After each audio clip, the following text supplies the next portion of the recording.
I think we can start the session now.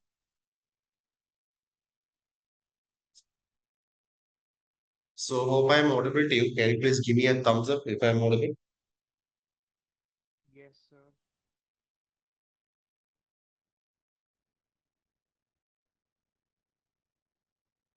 Please give me a thumbs up if I'm audible properly.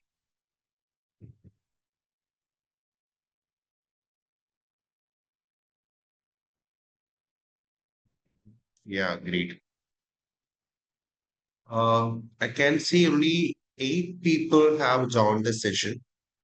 I don't know whether it's a number of people who are there in the session. Yeah. So, good morning to all. Hmm? So, I know it's early in the morning, 7 a.m. in the morning. Maybe some of you people are sleeping. Some of the people are awake. Huh? So yes, early morning sessions, especially on the weekends like Saturday, Sunday, seems to be very much, very much difficult. I know that. Hi, Gurkirat, you are here also. How are you, Gurkirat? Fine, sir. And what's about you? Fine, sir. And what's about you? Yeah, I'm also good. What about your MA? Did you finish your F2 paper? Yeah, sir. Very soon I will give my exam. Wednesday. No, no, sir. Soon I Yeah, will how's give the my exam. preparation? How's the preparation Uh, going for the paper? well, sir. Well. Are you following a revision plan? Yes, sir. Great. So yes, so coming back to our point. So it is only 7 a.m. in the morning. So grab some tea or coffee, have some snacks, and then we can start the session. So maybe I think most of you people are watching the session in empty stomach here. Hmm? So let me introduce myself. My name is Mohammed Azhar. I'm actually an ACCA faculty for the past 4 years with a corporate experience in EY for 2 years. Currently, I'm serving as an academic head of educators, Institute of Management, which is in Trivandrum, and I'm taking both online as well as offline ACCA classes throughout India. And talking about my academic background, I am an MA qualified and also an ACCA qualified in a time span of 2 years, which I started my ACCA career at the age of 18, right after plus two. And I have completed my ACCA at the age of 20. So, all the 30 papers. Then, at the age of 19, I started my teaching career. Now it's my fourth year when it comes to teaching. In VB, previously, I took the paper Management Accounting. Gurkirad was my student back then. That's why I asked Gurkirad about the MA status. Now I can see many people here Vijay, Chanshu, Dilsha, San, Mahi, Shreyas, Shama. So, if you don't mind, I'll be calling your names and can you please introduce yourself, please? Hi, Vijay Bharat. Hello, Vijay. Yeah, hi, good morning.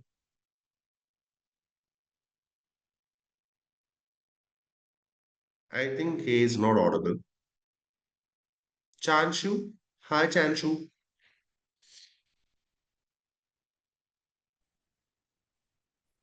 Hello, good morning, sir. Yeah, hi. Whenever you're actually speaking, it would be great if you turn on the camera. And after speaking, you can turn off it. Okay. Okay. Sir, at this moment, I am unable to turn on the camera. I'll make sure that from tomorrow I'll be able to on Yeah, the camera. sure. Please introduce yourself. Tell us about who you are. What is your ACCA status? How you came to ACCA, your academic Yes. background, etc. Okay. So, basically, I am 24 years old and currently I am working under a CA from the last 3.5 years. That's why I am thinking to pursue my career in ACCA. Mhm. You Uh, are a CA qualified or a CA inter qualified? no, sir, I am just a working professional under a CA. I am from science background. Science background, like do you, you don't have any Yeah, kind yeah. of I have completed my graduation in BSc. okay, BSc. I got it, I got Yeah. it. Okay. Like you are doing regular No, sir, ACCA, no, right? sir. Yeah, I MBA am. plus ACCA. No, sir, it's not MBA plus ACCA. Then are you having any kind of exemptions, like nine paper exemptions? No, sir, I have just completed my graduation in BSc, and because it is in science stream, I didn't get any exemption. Okay, like there are some exemption programs in MBA, that's why I asked. Yeah. Okay, so where exactly you're from? Sir, I am from Delhi. Delhi. Great. Hi, Vijay Bharat. I think Vijay is not audible. Hi, Diksha. Good morning. Good morning, sir. Yes, please introduce about yourself. Hello, sir. My name is Diksha. I currently doing BCom with Seoul Mhm. University, and now I am pursuing ACCA. Is this your first paper? Yes, sir. I have never done any ACCA before. Okay. And where exactly you're from? I am from commerce background. Commerce background. The place. Yes, sir. I Wo meant the actually, place like oh, Delhi. I am from in Delhi. Delhi. Yes. Okay. Great, great, great. Hi, Gupta. Please introduce about yourself. I Hi, know where exactly you're uh, from. good morning, sir. Yeah. Nice to meet you, sir, again. Yeah, nice to meet you. Yes, sir. So my name is Kriya Singh, and now I'm pursuing my BT BT exam. Yeah, you can tell us about the where exactly you're from. I'm from Haryana. Presently, I'm Haryana. doing my BCom Computer Applications side by side ACCA. Yeah. Great. Thank you, sir. Welcome. Sir. Hi, Hemania. Hello, sir. Good morning. Yeah, good morning. Please introduce yourself to the class. Hi, myself Himanya Mudani. I am from Delhi and I am pursuing my BCom first year side by side ACCA. Which one did we have covered so far? Sir, MN. Did you attend the examination? Sir, I will give shortly. Shortly. How's the preparation is going? Sir, so far it's going great. Are you following my plan? Yes, sir. Okay, great, great.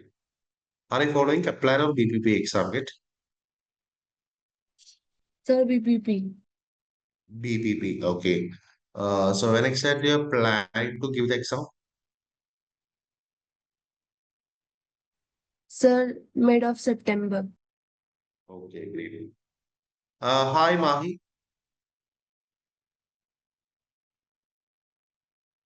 Hello, good morning, sir. Yeah, good morning. So please tell us about yourself, where exactly you're from, your academic background, and all. Sir, myself, Gupta. I am from Punjab. Mm-hmm. BT is my second paper From the first paper. MA. Oh, I was a faculty. Yes, sir. Okay, great. So familiar people. Yes. San Kumar. Hi, San. Good morning, sir. Am I audible? Yeah, hi, good morning. Good to see you again, sir. I have attended your MA lectures before. Oh, like recordings. Yeah, yes. Okay, okay. How was the MA paper to you? Sorry. How was the MA paper? नहीं मतलब I don't give that exam actually. I just prepared for them. Yeah, how was your classes? Well, good. Myself, Sam Yeah. Kumar. I'm pursuing ACCA only because of I didn't join BCom yet, and I have passed my 12th in 2025. Okay, okay, okay. Are you there in that Telegram group, the notes and all? Sorry, sir. Are you there in the Telegram group? There was a Telegram group that we formed back then. Sir, your voice are too lagging, sir. Uh, right now, I'm not having any kind of network problems. Yeah, Are maybe. you there in my Telegram group? Yeah, sir. Yeah. No, no, Yeah, sorry. okay. I'm not in Telegram group. I'm in a WhatsApp group only. There is no WhatsApp group, right? I think you got a link, right, from the coordinators. No, sir. Because of I got my link through my sir who joined me in Okay. this group. Not that, Chanshu. Not I'm talking about Telegram group. I'm talking about the MA Telegram group, which was a previous paper. Okay. Yeah. Maybe uh, I, I I didn't give any exam, but I have prepared for FA only. Great, great. Super. Thank you, sir. Now, hi, Samurdhi. Thank you, son. Thank you.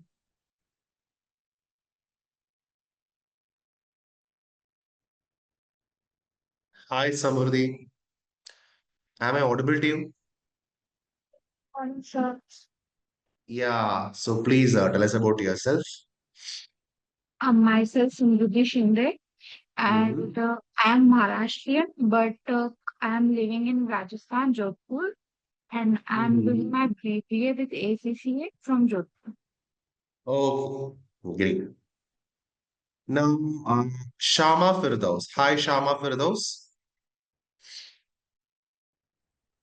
Hello, sir. Good morning. Yeah, hi. I am from UP and I passed 12 this year only. Hmm. I'm from commerce background. Okay, great. So welcome to ACCA, first of all. Yeah. Yeah. Hi, Shreyas.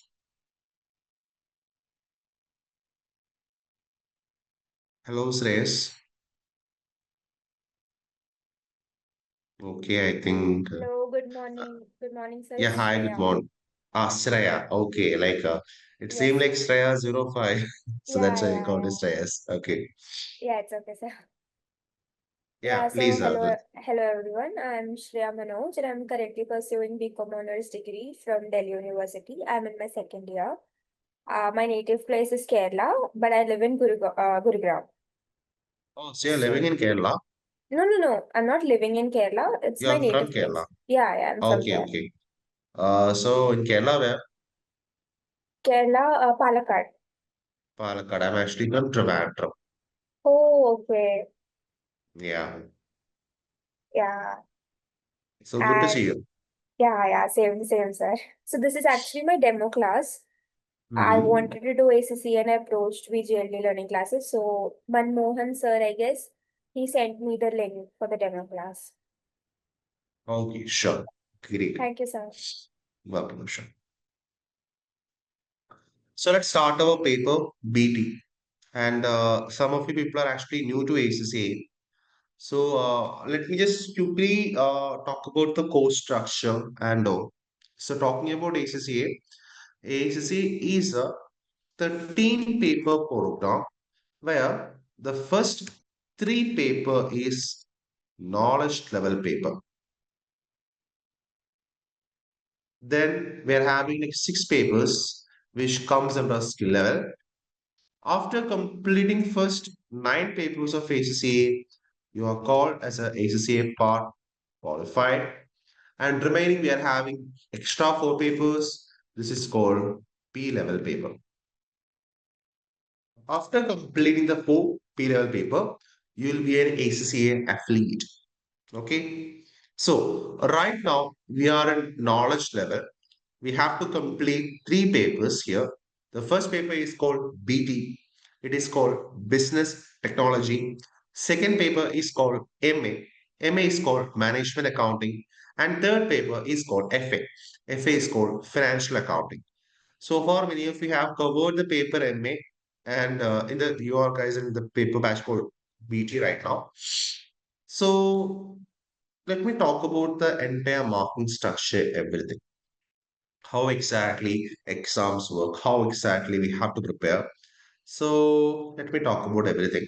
The first the first four papers from F1 to F4 can be attended at any time, at anywhere.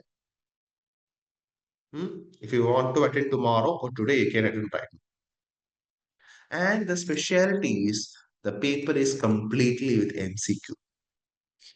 The descriptive answer is not there. The entire paper is exactly for MCQ and total mark is exactly 100 marks. And the pass mark is how much? Pass mark is 50. The first four papers, you can write it anytime. Hmm? But the pass mark is how much? 50. If you got 49, it is a fail. And after completing examination, the results will be out. The display will properly show whether you pass or fail. They will show about the mark you have scored. Now, moving to next paper from F5 to F9. Hmm. Here, the exam is for 100 marks and the pass mark is again 50 marks. In ACCA, the pass mark is always 50 marks. But the beauty of the next papers are these papers are held in the month of March, June, September, and December sessions. Now we are having the September session on the next week, starting from Monday to Friday. The examinations of the papers are actually going on.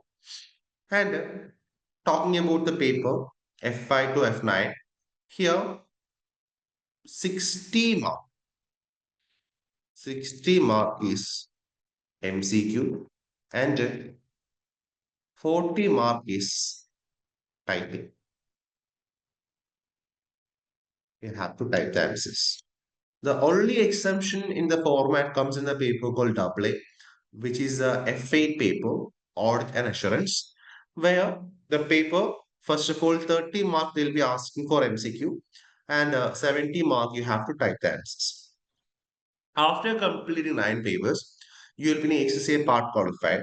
So currently, you will be having two options. Either you can go to work in corporate or you can pursue the rest of the 4 papers of ACCA. Now, if you ask me, sir, in what levels we can able to work, in what roles we can able to work. See, after completing the first 9 papers of ACCA, you can able to work as an associate or advanced associate in the corporate firms. You will be entering as a staff level in those company.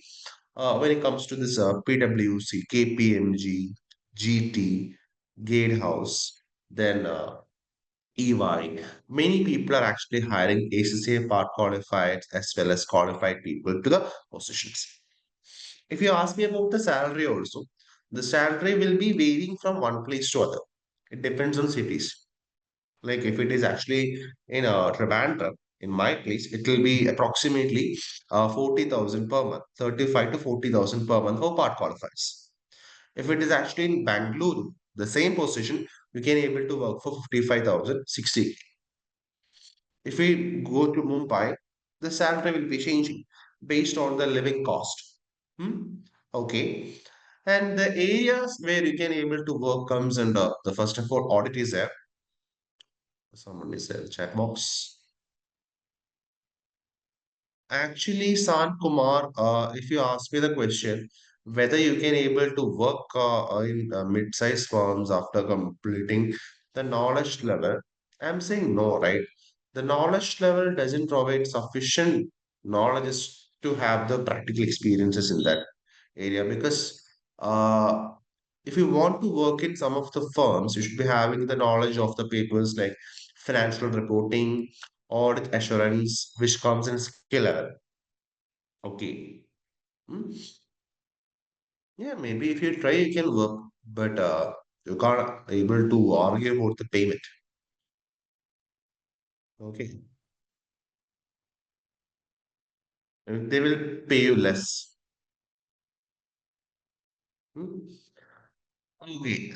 So you'll be working as an audit field, in the taxation field, in the risk field, in the business analyst field, accounting field, etc. So that is where you can able to work. Or the second option is that you don't have to go to work.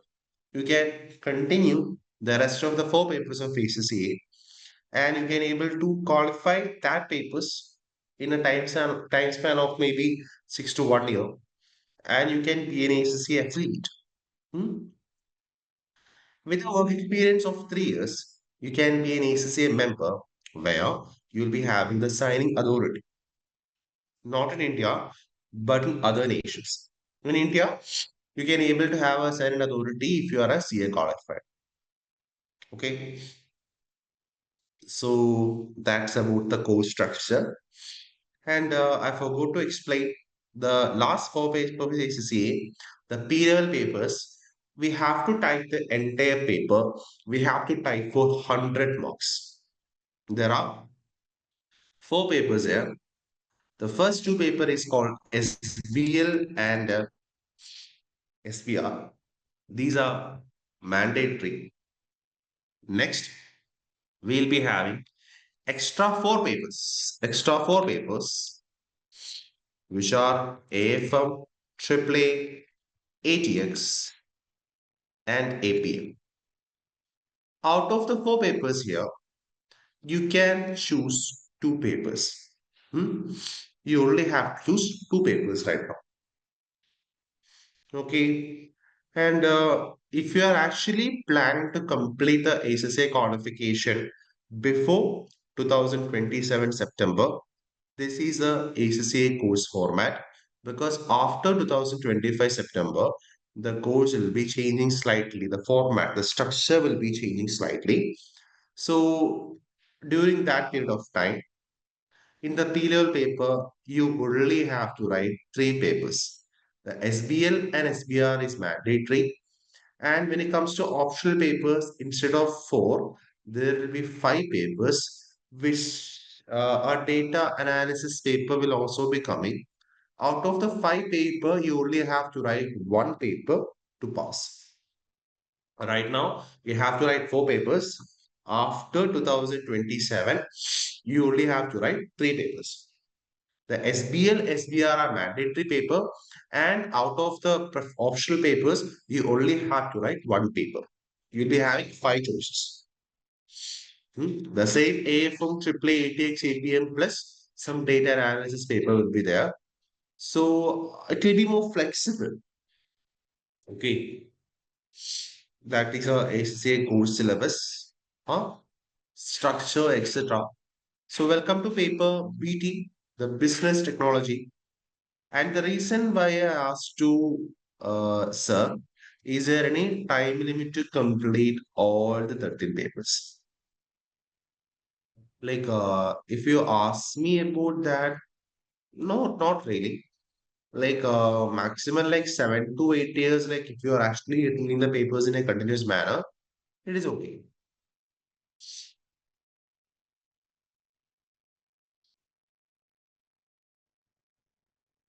Okay. For ACCA, there is no fixed overall time limit to complete all 13 papers.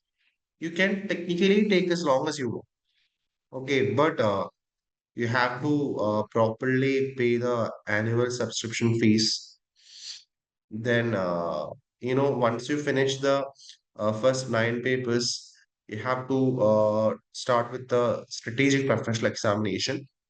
And ACCA requires that once you pass your first P level paper, you have to complete the remaining P level paper in a time span of 7 years. If you don't finish the 7-year window, Any past professional paper will expire and you have to rewrite the exam. That's it. Apart from that, you also need a 36 months of relevant work experience plus the completion of EPS module. So there is no strict time gap there, but without PR, you can't be a full ACCA member even if you have passed all the examination. Okay. Now ACCA allow 4 examination sessions per year, March, June, September, December. You can attempt up to 4 exams per year, but a maximum of 8 exams per year. Okay, there is no deadline for first 9 papers, but when it comes to P level paper, there is a 7 year rule. Okay, that's it. Great.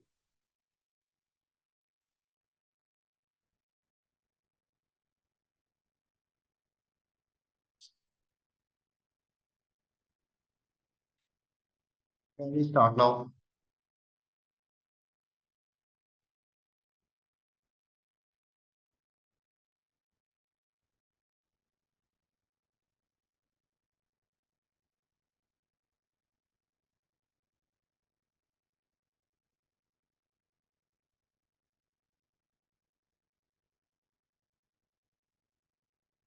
I think everyone is there.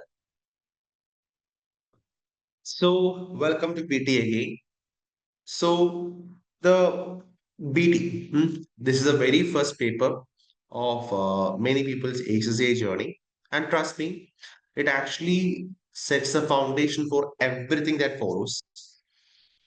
If you understand the paper well, every other subjects from management accounting to audit becomes more easier. The paper BT is not just about theory; it's all about understanding how exactly a business work, how exactly our technology drives a business.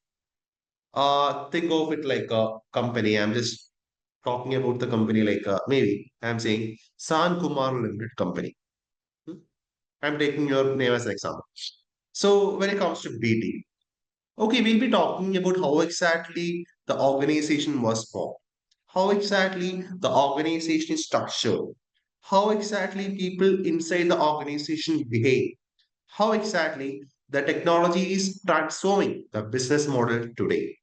So it's like opening the backstage of a company and seeing how everything connects in a very proper manner.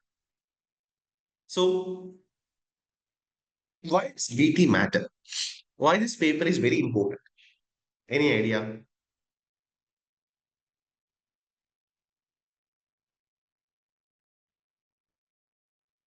Any idea why exactly the paper BT matters? No idea, Sir, nothing? Yeah, you can. can I, Sure. sir? Yeah, you can.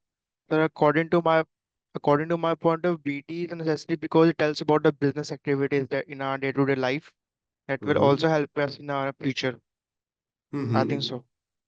Yeah, great. Because according to commerce field, business is everywhere, like in every field, Yes, every sure, second. sure, sure. Yeah, yeah. So yes, so BT is not a paper you can pass and forget. Like it actually builds a professional mindset.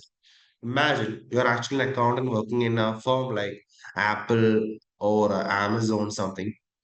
To give a financial advice, you have to understand how the organization actually runs, who actually makes a decision, what motivates the employees, and how the technology is changing the financial system.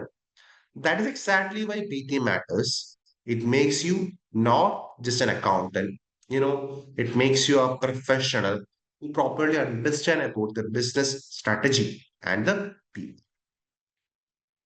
Okay.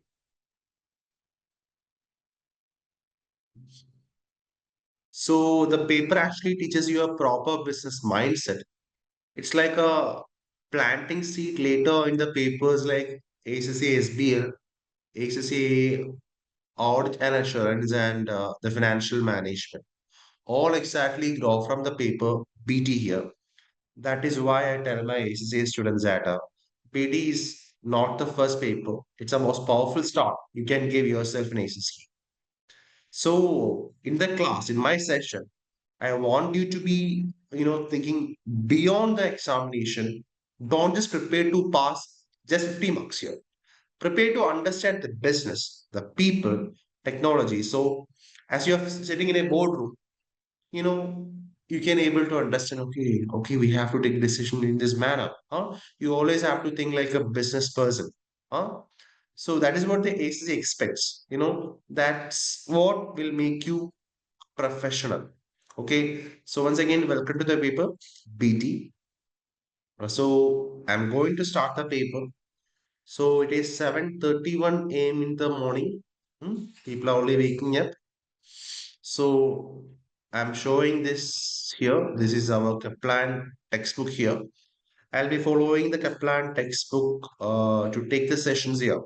So here we are having a total of 24 chapters in BT. So we'll be having classes on the weekends like Saturday as well as Sunday. The schedule is exactly from 7 a.m. to 10 a.m. in the morning. So my teaching approach will be, first of all, I'll be covering the chapters. Later, I'll be discussing questions. I'll be giving time. Okay, time management is quite important. I'll be sharing this BT exam kit and also BT textbook in the chat box here.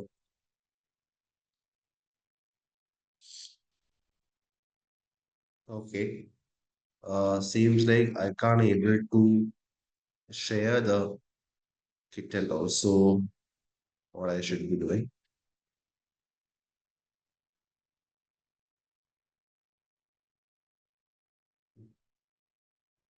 I think maybe I can able to share this textbook with the coordinator. Hmm.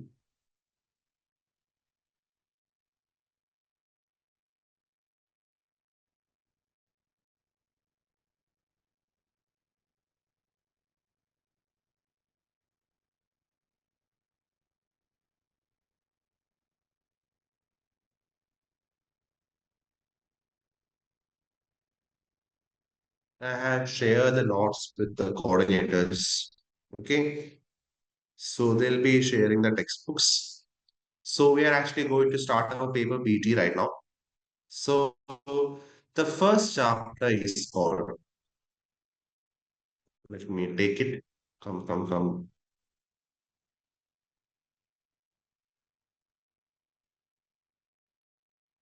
The first chapter is called the business organization. The business organization.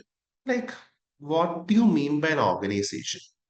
What is called an organization? Sir, a What form do of you mean by an society. organization? Any suggestions, anything else? So may I suggest? Sir, What can be Gupta? sir, Anshu? organization may be a form of society. So an organization is a group of people Okay, coming that's together. a good idea. Organization is a group of people coming together Yeah, I like that. to pursue a Mhm. goal. Pursue a goal. That's a very nice point. Very nice point. Great. Any other suggestions, Shreyas?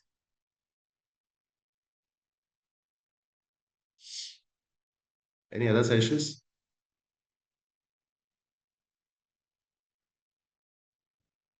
Okay. I recommend you guys to use mic. Okay. They become specialist. In what manner?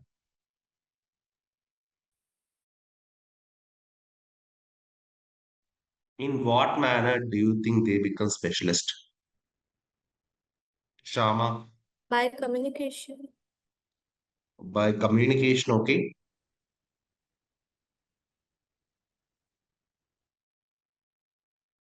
So yes, so the first chapter, the business organization.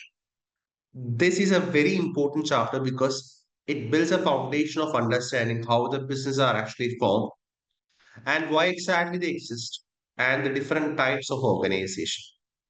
So my first question was, what exactly was a business organization? See, business organization can be difficult to define because it can be a company, it can be a school, or even a club. So person, there is a theorist called Mr. Bushnell and Fuchsiancy. The pronunciation is quite difficult. So I'm calling them BH. Okay. So as per BH, according to BH, they said that organization is a social arrangement for the controlled performance of a collective goal. So what exactly they have mentioned? They have mentioned that what they have mentioned, the organization are a social arrangement for the controlled performance of the collective goal. So now let's break the definition into three aspects. The first one is called collective goal. Every organization exists for a goal. When it comes to a school, the school's goal is to give education. When it comes to a company, the company's goal is to make profit. When it comes to hospital, the hospital's goal is to cure people. So every organization will be having a proper goal no matter what. Any doubts so far? The first area, collective goal. No, Okay, sir. right? Okay. The second area is called the social arrangement.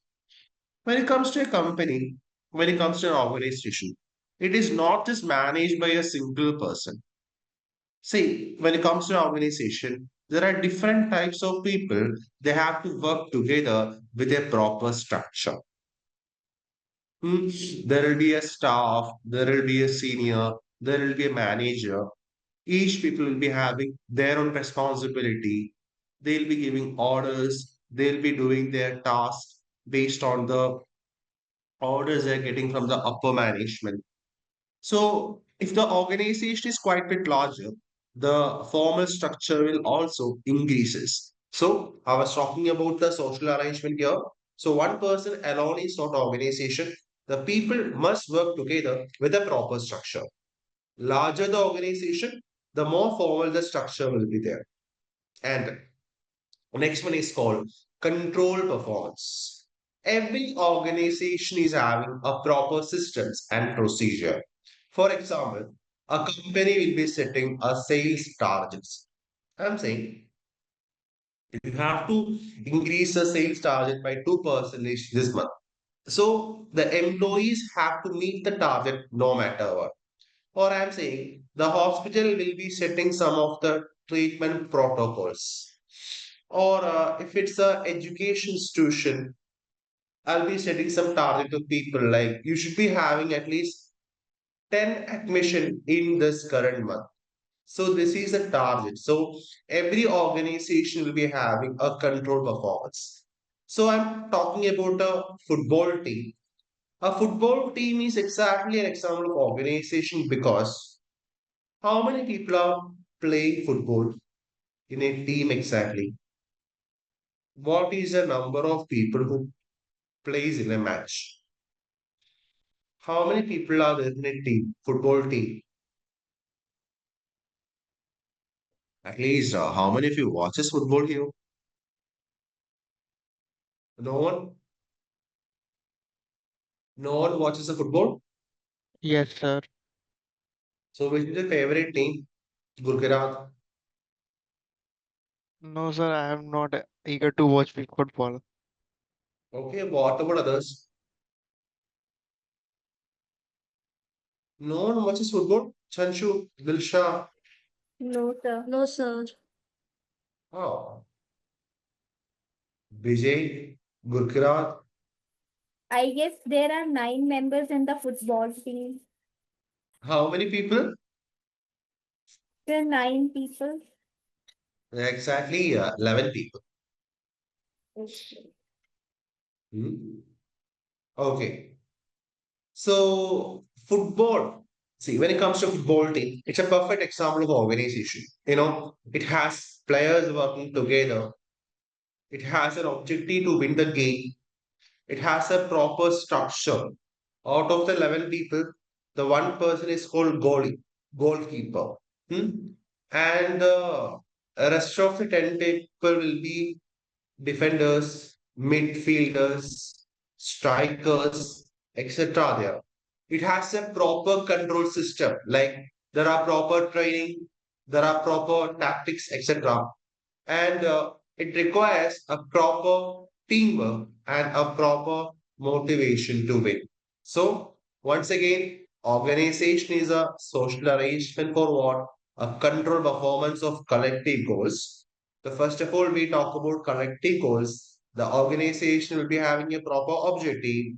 Second one, the organization is a social arrangement. And third one, the control performance. Any doubts so far?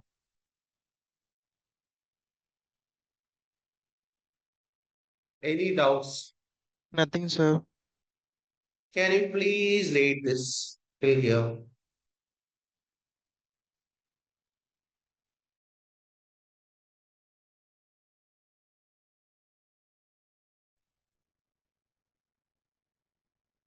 Rama, did you complete reading it?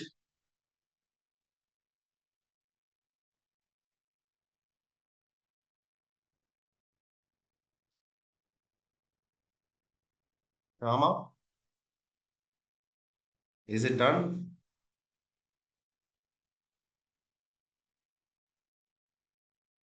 Everyone, can I continue? Yes, sir.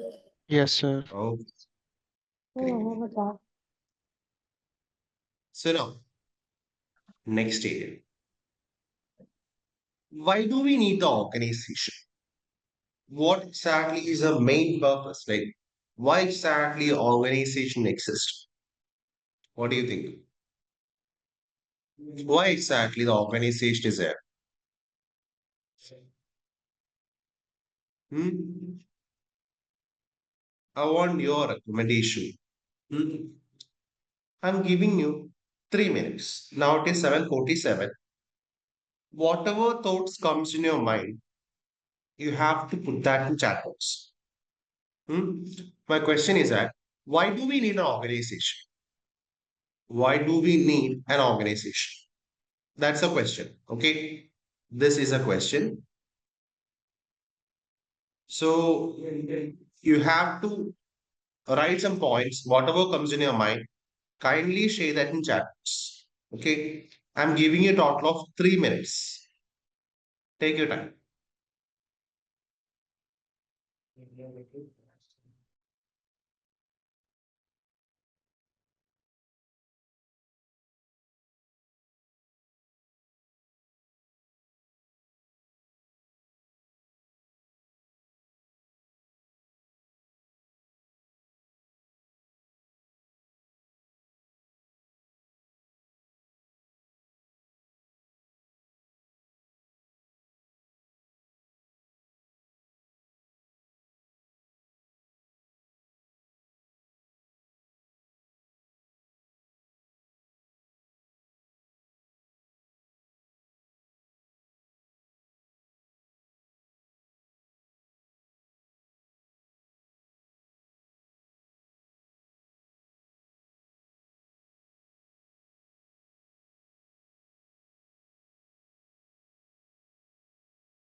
Because a person alone can't do all the tasks for better productivity. By Chachu, Mariam commended for the upliftment of nation because the individual can't achieve the result in such a time. The group people can able to achieve in lesser time with a good quality. Good answer. Gurkha helps in managing a specific goal, target, and share knowledge. Shreya told an organization brings order and stability and maintains harmony in society. Now, what about others? Here it is raining outside.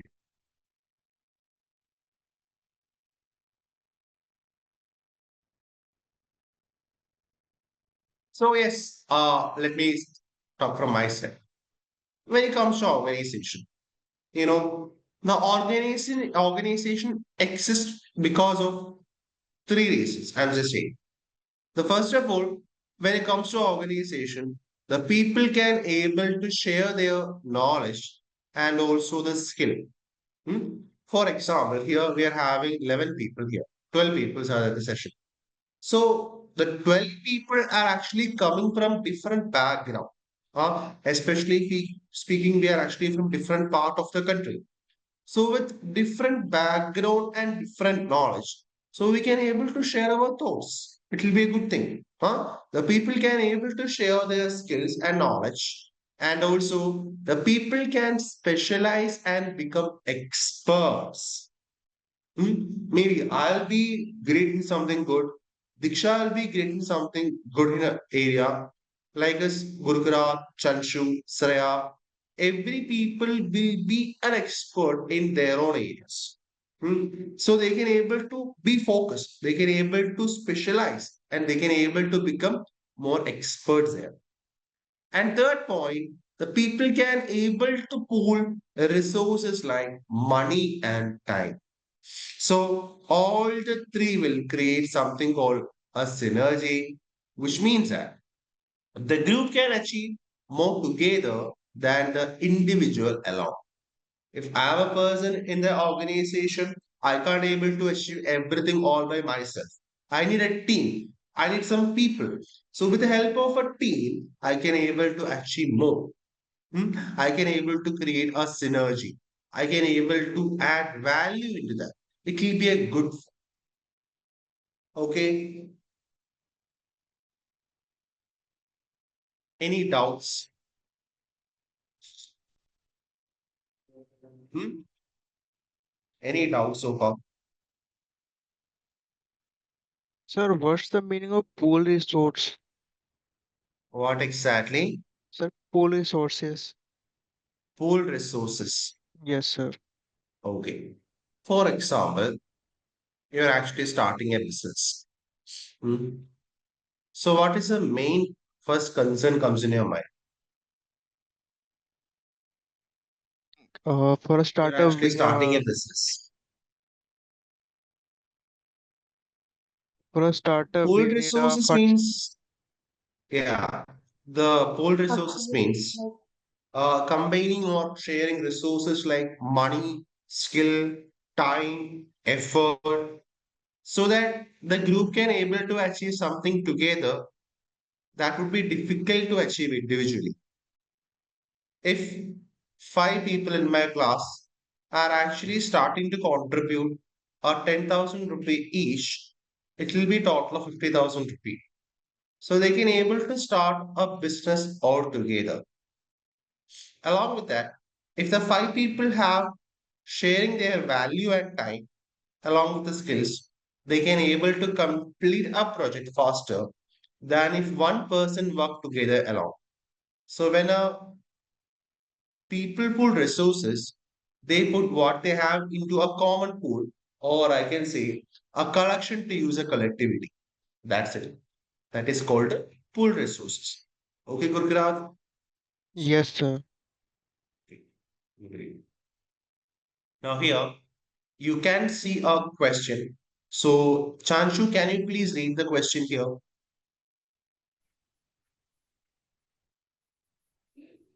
Daniel is organizing a social event. Which of the following would be benefits of him forming a committee to manage the planning process and the event itself? Mhm. Option one, it would be help to overcome his limitations by bringing on board other people with different skills to him. Option two, it would save time through the joint efforts of everyone on the committee. Option three, it would help to satisfy Daniel's social needs. Option four, all members of the committee would have to be skilled in all aspects of managing the social event. So, if the planning is planning a social event, would it help him to form a committee? So, my answer is yes. Why exactly? Because he's actually getting a different skills. He can able to save more time and also he can able to get a social satisfaction. Now, if I may ask, what about the last area? Is it mandatory? No, sir. No. No, sir. All the first three. One, two, three. That's it. Now moving down. Now we are actually starting the area which is called different types of organization. So yes, let's see.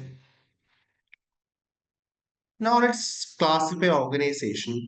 The first one is called commercial versus not-for-profit organization. Commercial versus not-for-profit organization. Now, let's talk about the commercial organization. What do you mean by commercial organization? Commercial organization is nothing. Very simple. The commercial organizations is an organization where their main purpose, the main objective is to make money, money, money, money, money. Profit, profit, profit, profit, profit, no matter what. Hmm? The commercial organization's main objective is always to make the money. For example, there are some sole traders, partnership, and limited companies. What do you mean by sole trader? Ever heard about the concept of sole trader before? What do you mean by sole trader? Ever heard about the concept of sole trader before? The concepts Yes, of sole sir. trader. So Yeah, Diksha, please. a sole trader is the only owner of the business who Mhm. is parting all her assets and taking Hmm. liabilities from the business. Yes, like if I'm talking about Diksha, she is the owner of her business. That whatever income she's actually getting from the business, it completely belongs to her. She can take all the decision by herself. The entire business comes to her. But the key important part is that here the owner and the business are not separate person. If a case is,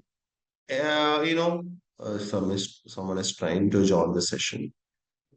If a case is exactly filed against Diksha, it will also affect her business and vice versa. So, when it comes to sole trader, the owner and the business are not different person, both are same persons. So, whatever profit made by organization entirely goes to the owner itself. Second one is called partnership. The partnership is very simple that I'm actually starting a business with Diksha and Gupta, and we are actually contributing an amount of money together. So we are actually the owners of business. Here, if the company is making 1,000 rupee, we'll be sharing 1,000 rupee based on our contribution. Sometimes I'll be getting 50 percentage, and Diksha and Gupta will be getting 20 by 25, or it will be different percentage based on the agreement we are actually following, the partnership. So when it comes to partnership also, the business and the owners are not separate. If something happens to business, it will also affect the owners. Okay. So partnership we have completed. Okay.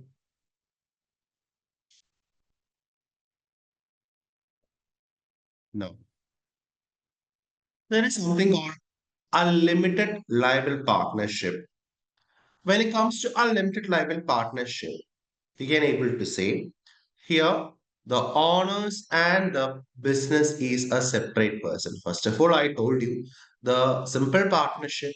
When it comes to simple partnership, the owner as well as a business are not two people. It's a single entity. But there is something called unlimited liable partnership. where the business is separate from the owners. If I am actually filing a case against business, it will only affect the partnership company. It won't be affecting the owners. Next one is called a limited liable company.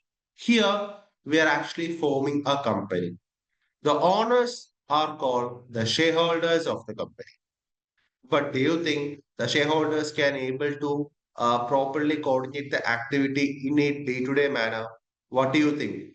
Do you think they will come at 8 a.m. in the morning and leave the office at 10 p.m.? Oh, sir, they will need the employees. Yes, they will appoint the people to manage, right? They will appoint a proper board, the board of directors, or which includes the directors of the company, executive directors, the CEO, the chairman, the chairpersons are there, company secretary is there, then non-executive directors are there. See, these people will be working for the shareholders of the company to maximize their wealth. Hmm? So when it comes to a company, the company is owned by the investors, the shareholders, and the shareholders will be appointing directors to manage the company behalf of them. Okay.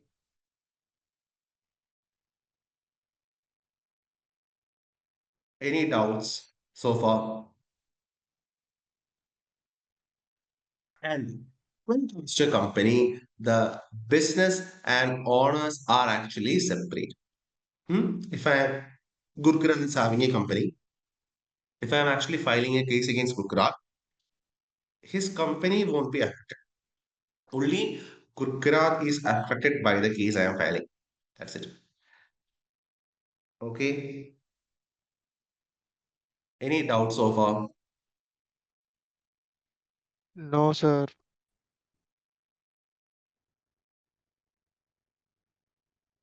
No, sir.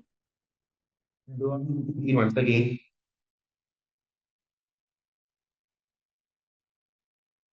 Okay, right? No. No. When it comes to this, 1 second.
So yes. Now, see, when it comes to a company also, we can able to classify the companies into two. The first one is called the private limited company. Let me ask you one thing. Like what exactly is called this private limited company? Any idea what is the concept of this private limited? Ever A heard about the private concept? limited company is the one who is managed by the private Mhm. people, like uh, one or two people, or maybe more than two people coming together, but its shares are not issued on the public portal. See, let's see. Me and BJ are actually forming a business. Hmm? It's a very small business.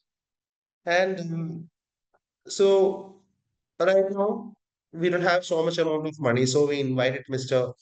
Gurkada and Miss Chanshu and Diksha to my business. They'll be investing some of the shares. So, first of all, there were two shareholders. Right now, it became five. No. I extra added Kamal as well as Mahi to my company. Now it became seven. And extra Muskan came, then Sreya came, Shama came. And what exactly is it issue is that I can only able to give my shares to a very few people. Hmm?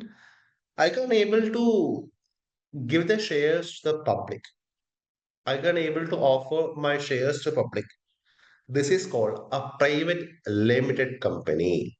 It's a quite few where I can only able to get the investment from the very low amount of people, a very few shareholders. Hmm? I can able to issue the shares to public. And I was like, my company is making a quite amount of money, but I want some people to purchase some shares. So what I done was that I went for an IPO. IPO is what? Initial public offering. So I went to do an IPO and I became a public company. Previously, I was a private company, and after registering myself in IPO, I become what? I become a public company where I can able to issue shares to the general public. Okay, so if someone is asking you what exactly is public company, you can able to simply say, if I can able to purchase a share of any company from the stock market, I can able to say those companies are public company, and where I can't purchase comes under private limited company. The private limited company, we will be putting LTD at the end of the name. When it comes to public limited company, it will be PLC, where the people can able to purchase the shares of those companies. Reliance, Tata, PVR, everything comes under public limited company. Okay, because since we are actually offering shares to people, numerous amount of people can able to purchase shares, so we can able to raise a huge amount of money through that. So that's the area.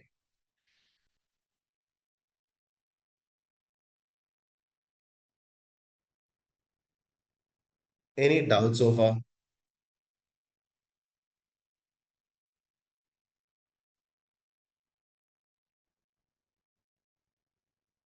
Any doubt, guys?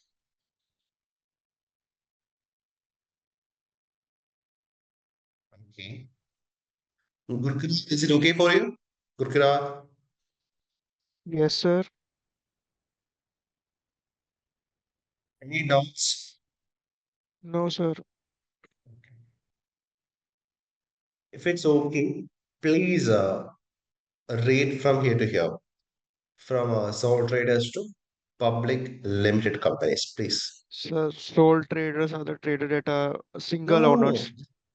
that's very silent man. Everyone. Okay. Everyone, okay. Not just Gurkrat. Everyone, please read it.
Yes, Yes.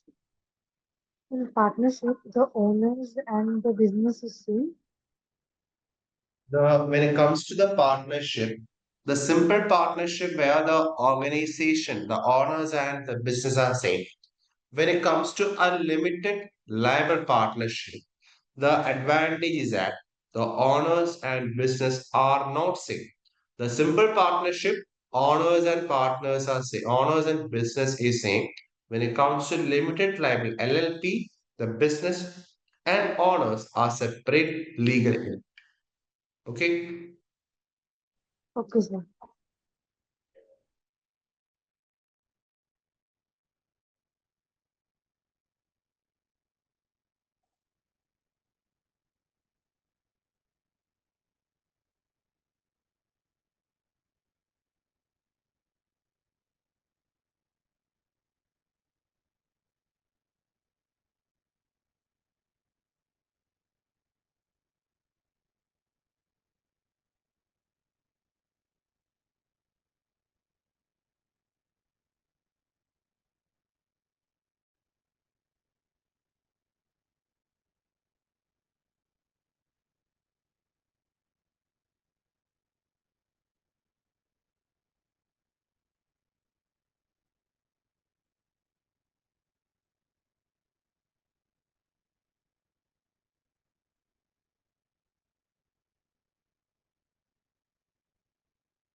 See, for a private company, the minimum shareholders has to be two. The maximum members can be 200.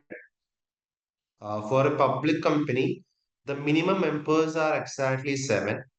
The maximum members, there is no limit. Okay. Okay, Vijay.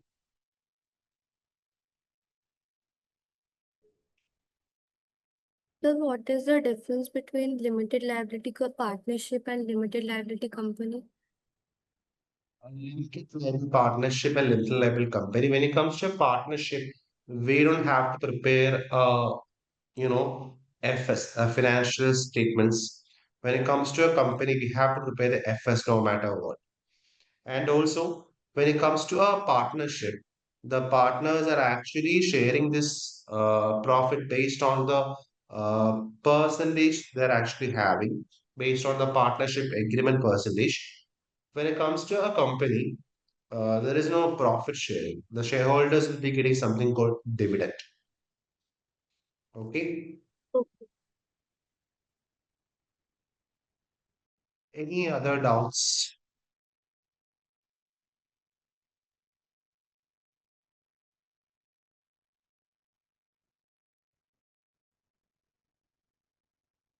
Excuse me, sir. Yeah.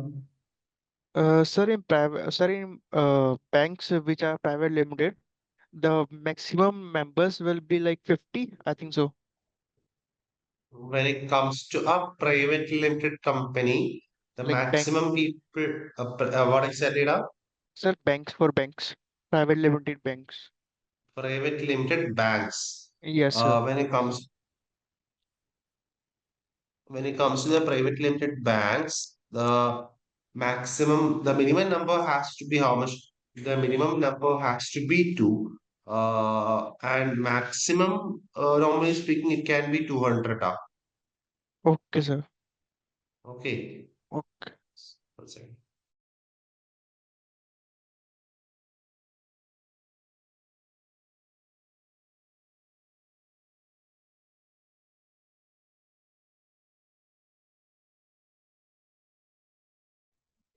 So it means there is no exception with the rule of private limited and public limited. Like in private limited, there will be maximum 200 shareholders, and in public limited, there will be infinite number of shareholders. Infinite. It can be numerous way, no issues. Okay. Sir, excuse sir. Yeah, hi, Gupta. Sir, if the number of individuals like members will be less than the minimum rate, so it can't be formed as a private limited or PLC companies. If you want to be a PLC company, that the main thing is that you have to issue a shares to public. You have to go for IPO. Yes, sir. Then you can able to be a PLC company. By chance, the members. If you want to issue shares to the public, your business has to be quite bit larger, and Yes, also in terms of revenue, you have to have a huge amount of money. yes, sir. Okay. Okay, sir. Not every company can able to issue shares to public. Okay. Yes, sir. Now let's talk about the next area. The next area we are actually talking is called not-for-profit organization. Not-for-profit organization is very simple, where their main objectivity is to serve or to for the welfare of the public. For example, we can talk about the government departments, school, hospitals, charities, club, where why exactly they exist is not to see the profitability as their primary objective. Instead, they want to satisfy some of the particular needs. Hmm? Like, apart from making money, there are some other objectives. So, that is why the not for profit organization exists, which includes the government departments, the school, hospitals, charity, club, etc., where they exist to provide the service to community. When it comes to school, their main objective is to provide education, not to make money, not to make profit. That is not their primary objective. When it comes to hospital, the primary objective is always to treat the people. When it comes to the government department, for example, like we heard about the KSRTC, then the KSRTC is a Kerala State Road Transportation Corporation. So likewise, every state will be having their own bus transportation, which is owned by the government. They're actually having these kinds of initiative to serve the people. Their primary motive is to provide the services, not to make the profit. This is called a not-for-profit organization. So that's a main area. Next one, I'm actually talking about the difference between the public sector organization versus private sector organization. Let me make it simple. The first area is called the public sector. The public sector is exactly controlled by the government. For example, the police, military, the public school, public transportation, healthcare, etc. comes under public sector. The public sector is controlled by whom?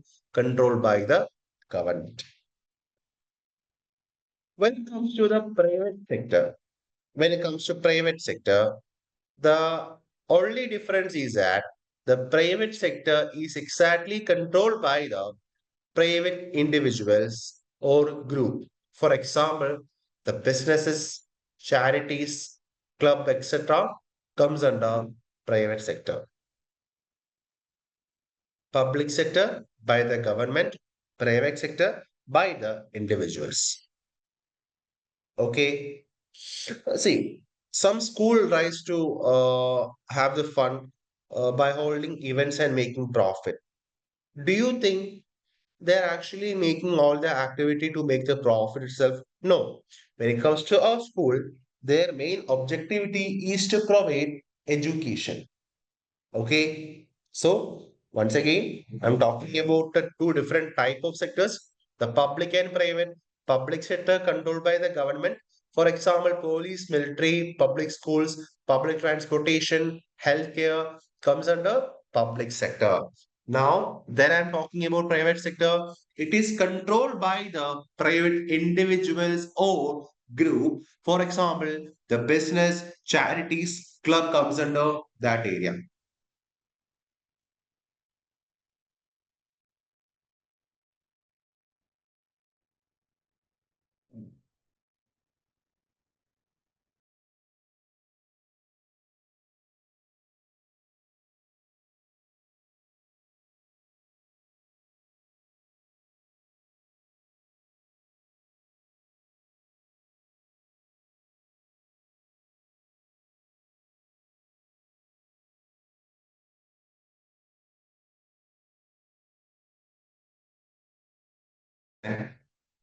Next area is called NGOs. So, what do you mean by NGO? NGO. The non-profit organizations. What do you mean by that? So these are organizations which are like come under the I think so government sector, public sector, Yeah, right. which run to help the society, to help the welfare of the society, not for the Mm-hmm. profit making, but they have to. Yeah. So, the non-governmental organization, first of all, it is not linked to the government, and their main aim is not to make the profit. These people often focuses on the political, social, and environmental changes. Have you heard about the Red Cross? Have you heard about the Red Cross? Yes, sir. So, what is called Red Cross? It's a club organized like which have the needy people, provide the Hmm. medical services free of the cost camps. Yeah. Along with that, there are some other organizations like when it comes to India, we have this Akshaya Patra Foundation for Food Security, then Pratham for Education, then Child Rights and You is there. Then there is this, Oxfam is there, Save the Children is there. Then the environmental organizations like Greenpeace and World Wildlife Fund is there. So these are examples of what NGO.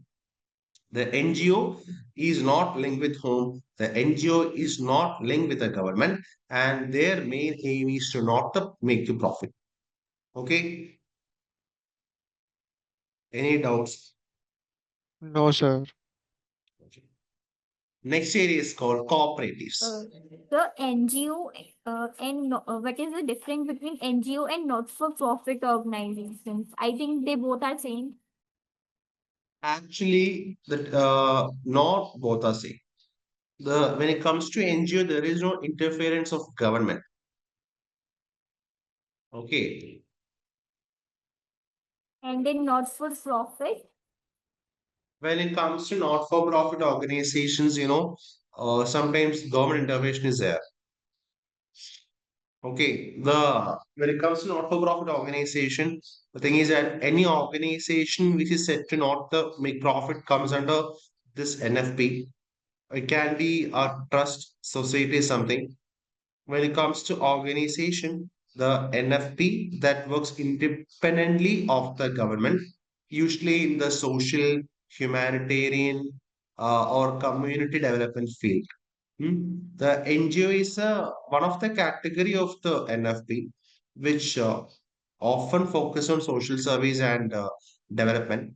So, if I conclude that all NGO can be classified as a not-for-profit organization, but all not-for-profit organizations are not NGOs.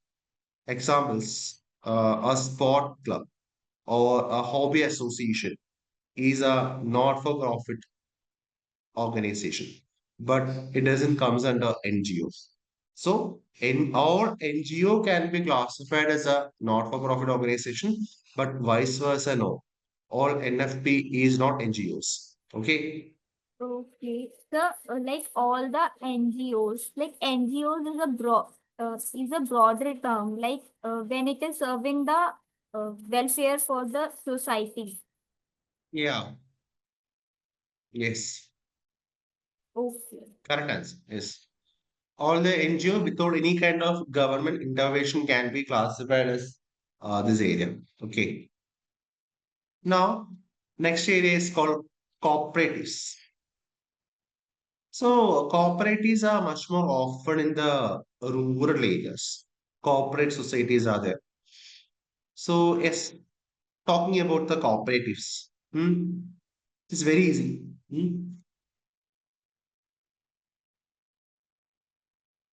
See, what is called cooperatives?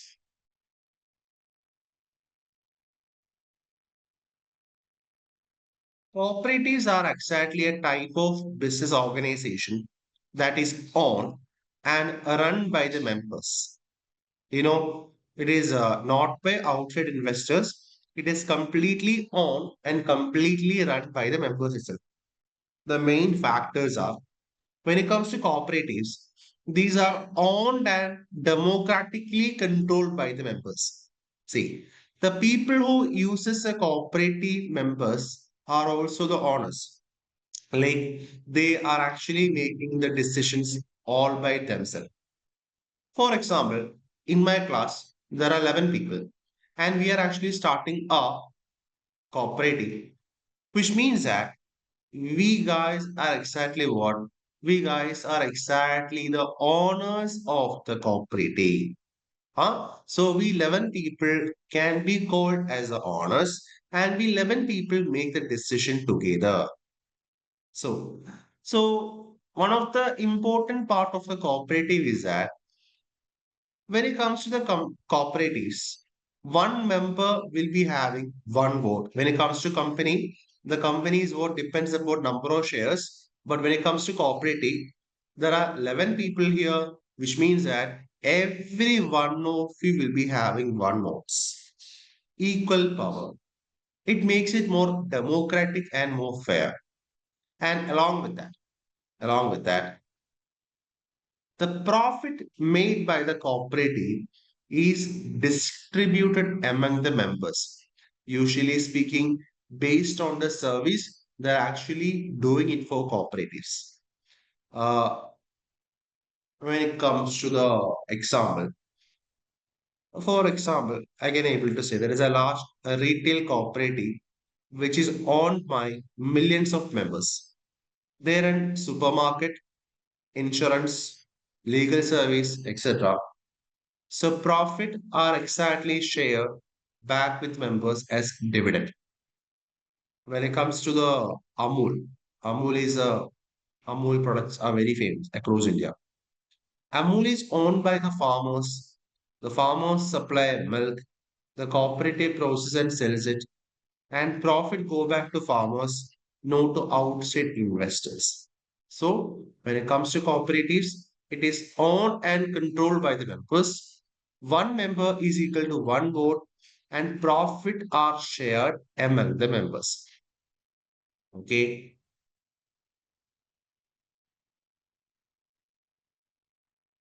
Now, next area, the sectors in which organizations operate.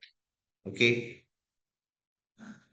Organizations are actually operating in different industries like agricultural, mining, finance, retail, service, transportation, etc., etc., etc. So they are there in everywhere. The business is present in everywhere. So when it comes to agricultural, our main aim is to what? Produce the food. We have to do the farming.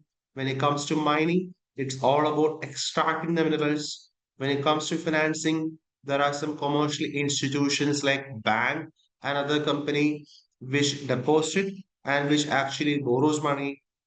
Then there are retailers which actually sells good to customers. Then there are services which actually provides proper services like airline, transportation, the food services, then hotel accommodation.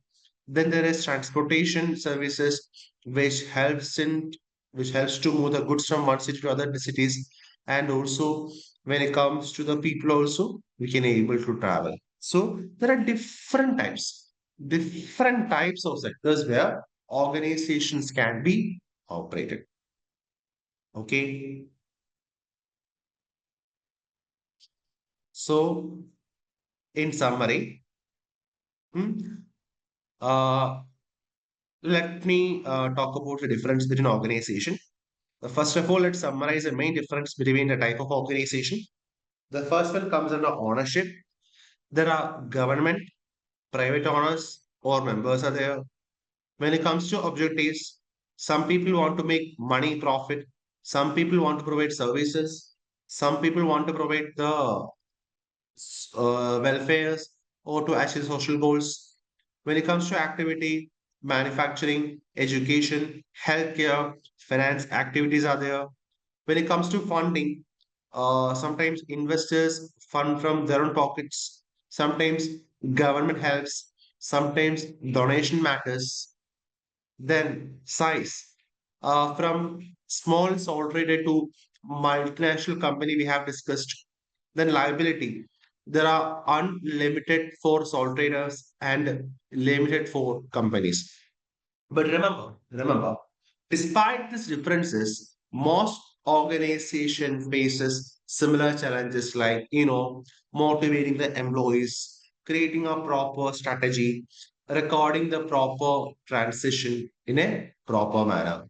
So far we have learned about the definition of the organization, why the organization exists, the different type of organization from commercial organization, not-for-profit organization, multiple, private, public, NGO, etc. We discuss about the key differences and also the different sectors we have discussed. So the chapter sets a foundation to understand how the business are structured and why they operate the way they do. That's the area we have discussed so far.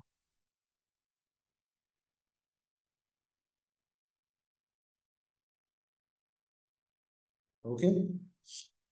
So that's our first half. We're actually going for a short break. Okay. We'll be resuming from 8:45. Okay. Sure. Take a break. We'll be resuming shortly. Okay. Bye. WhatsApp channel exactly.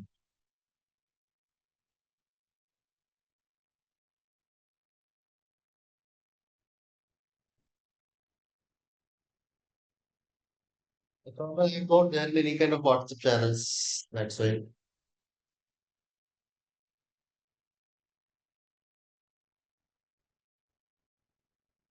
So is everyone back?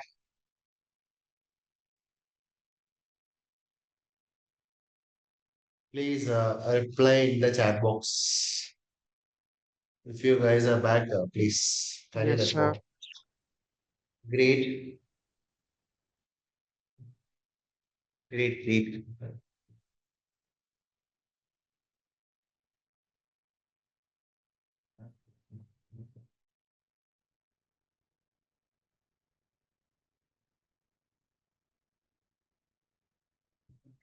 You guys breakfast.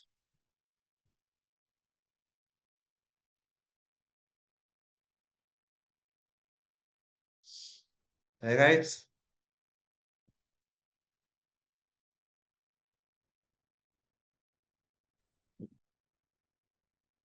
no one is responding. Breakfast is important. Yes, sir. Did you had breakfast?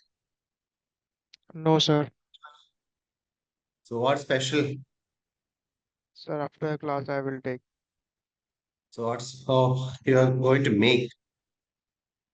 Yes. That's very nice. Thank you, Because sir. I also have to make the breakfast. Thank you.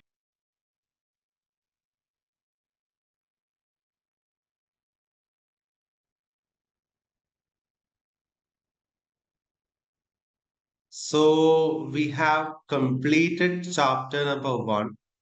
If any of you have the link for the WhatsApp, kindly share that so that I can also able to share my notes in there with the WhatsApp group you have mentioned before.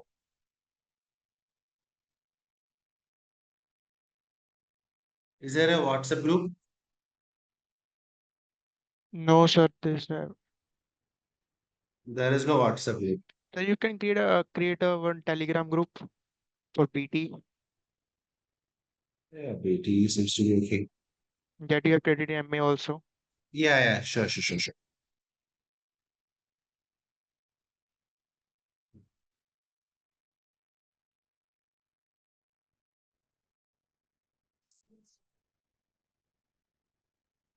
Let me create it.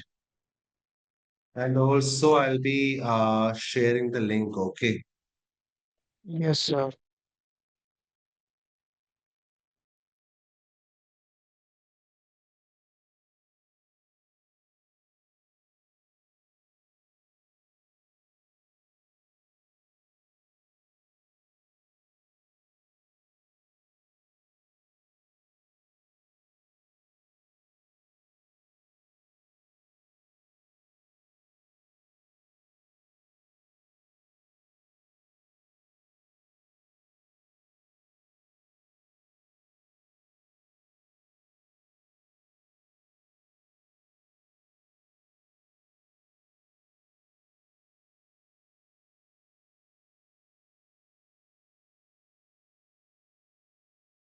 Okay, I have created a group. I'm actually sending the link. Okay.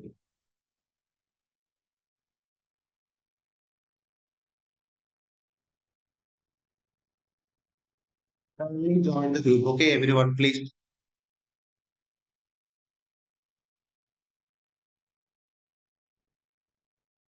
Please join in the Telegram group I have shared right now. I have shared the link. Everyone, please join.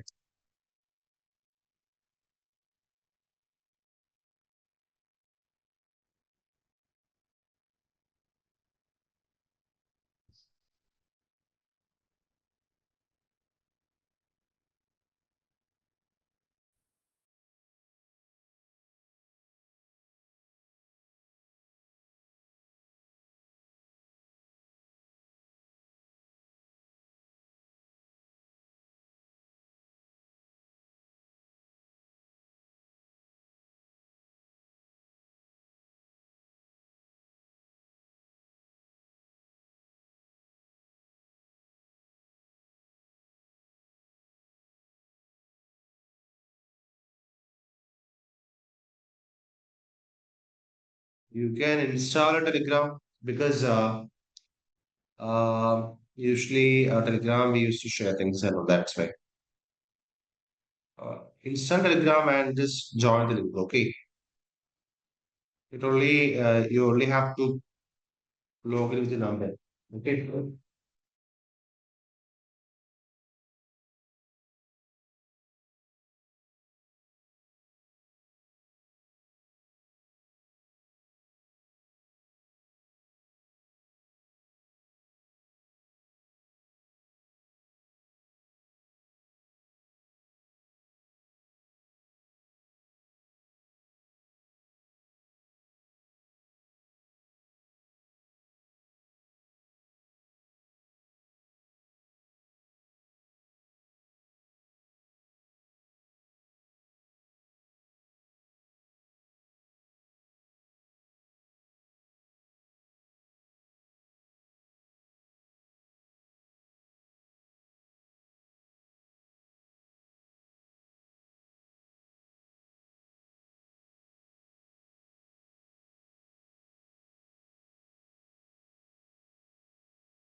Yeah, Kamal, I just share the link right now. Only five people.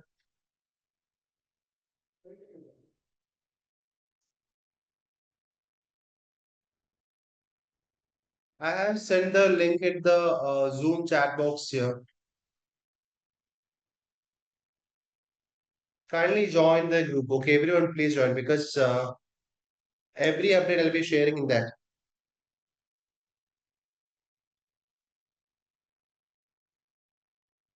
Okay. Yeah, sure. I'm sending the link again. Please, please.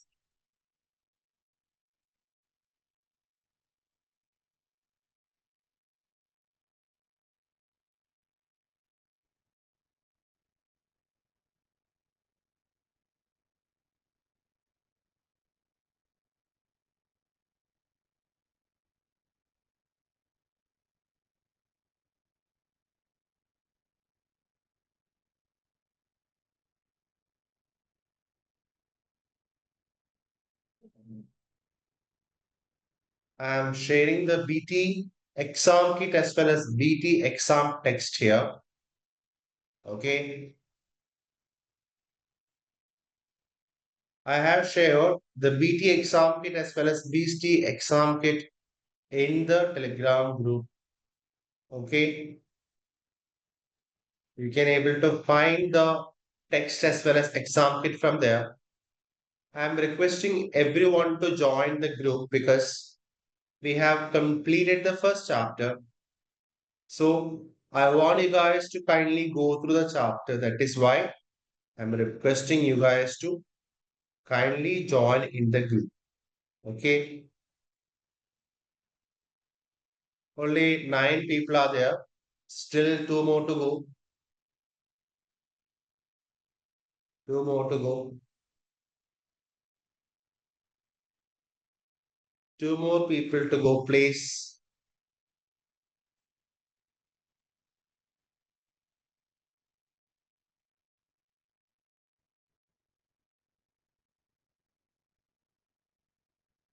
Two more people to join the Telegram group, please.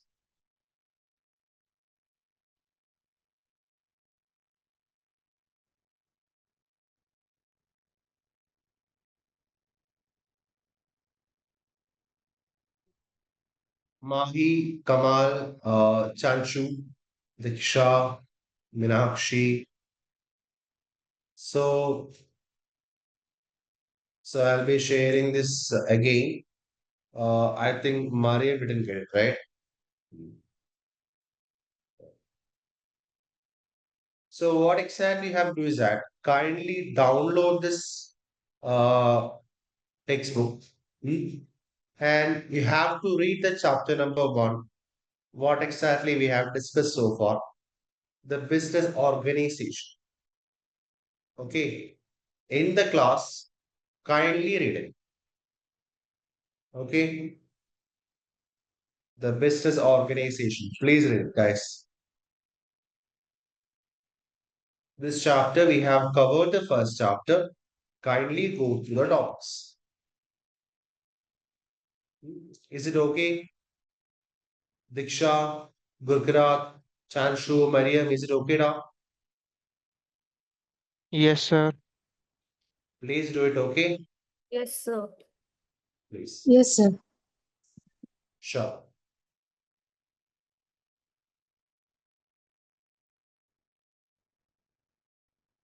I'll be giving you a total of like, I think 10 minutes is okay. Please.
Guys, what is the status, guys? Diksha, Gurkirat, Shanshu, Shama, Samruddhi, Mariam. Are you reading it? Please carry on. We'll be resuming from 9:10. Okay.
Uh,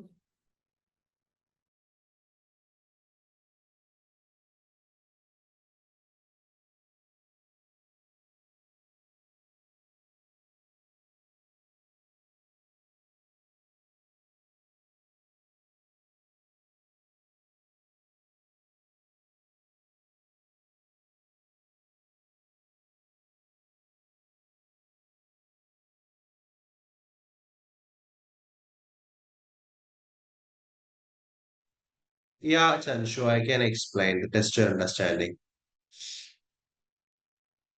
Yes.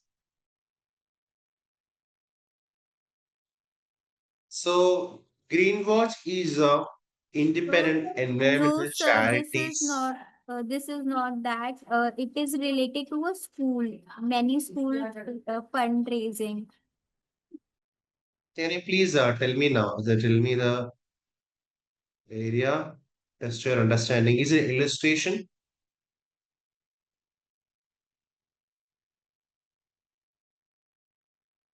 Ada, is it illustration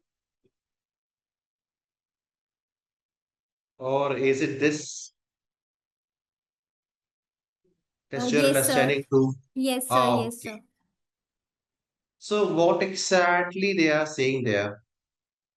So it's a test your understanding three. Many school run fundraising events such as fitness, where the intention is to make a profit. This makes them profit seeking. Actually, when it comes to the school, the option is exactly false. Why exactly? Because when it comes to school, their primary objective is all about giving education for the students, not to create a profit. See, the money made at the fete is not the ultimate money they're creating. It's a add-on thing. It's an extra thing. They're actually raising fund for the event only.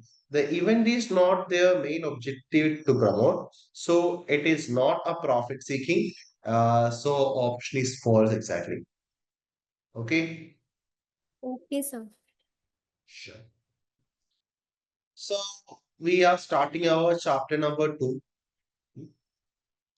The chapter number 2 talks about the business, organization, and structure. Guys, are you able to follow me? First of all, I'm asking it.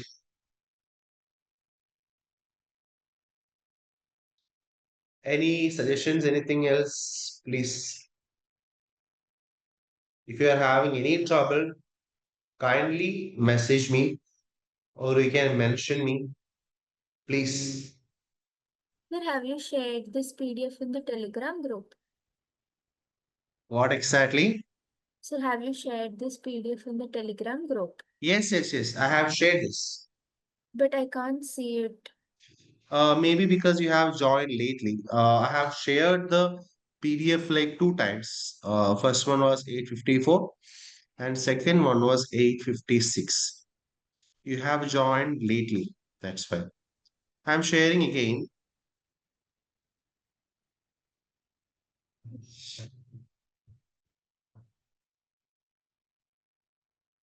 I think you have received the BT exam kits right now.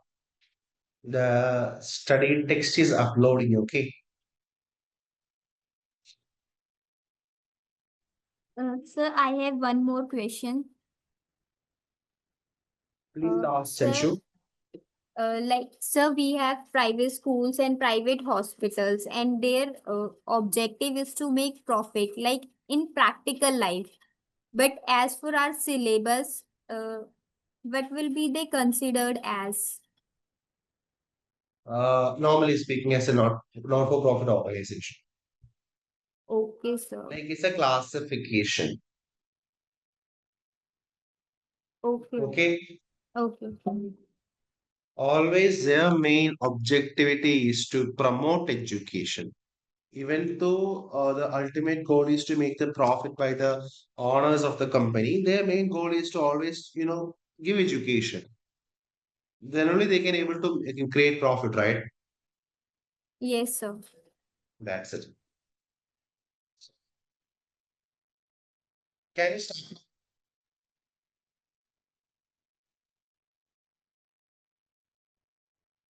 Sure. Now we are actually talking about the concept of organizational culture. So, what exactly is called organizational structure? It simply means how the work is divided and allocated in a business. Like who reports to who makes decision, what are the responsibility of each role, and all of this is explained by a organizational structure. Now, every company needs a structure, and the structure usually change as the business grow. It can be small, it can be large. So different type of business will be having different structure. So in our chapter, we'll be talking about different types of structure, the advantage and disadvantage, and where exactly the structure is suitable and applicable. So let's talk about the organizational structure one by one. The first area is called the entrepreneurial structure. So It's a basic one. This structure is built around the owner manager. It is very common in small business or in the companies which are just starting. For example, imagine a small bakery owned by Chanshu. The person makes all the key decisions about what to bake, how much to sell, where to market, and Chanshu is a person who hires a worker. So this is a entrepreneurial structure which is all managed by Chanshu itself. Huh? So every decision, everything is done by whom? Chanshu itself. And what exactly is the advantage of that structure?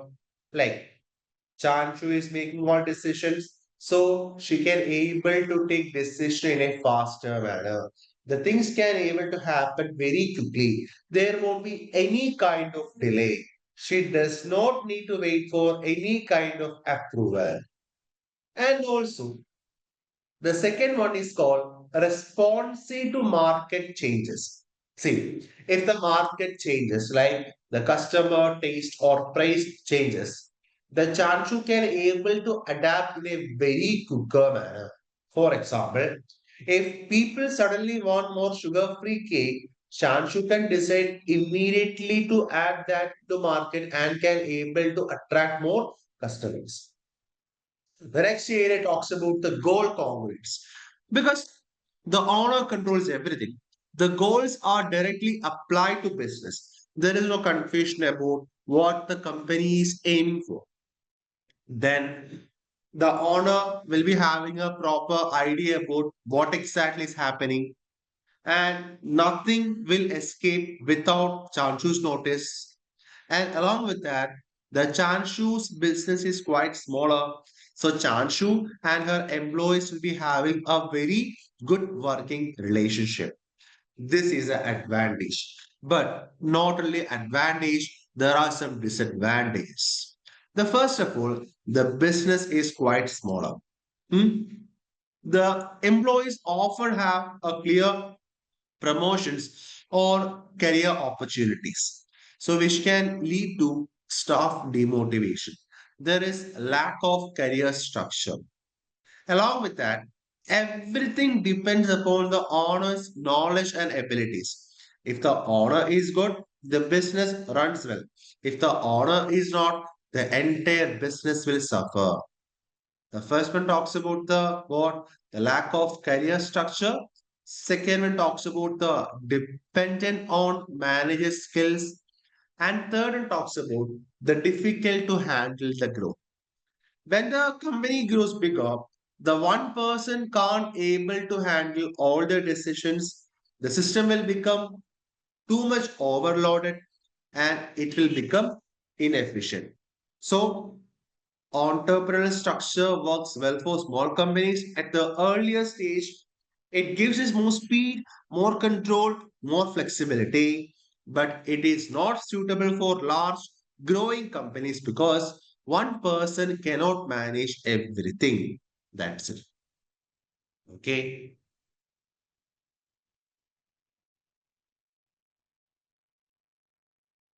Any doubts so far?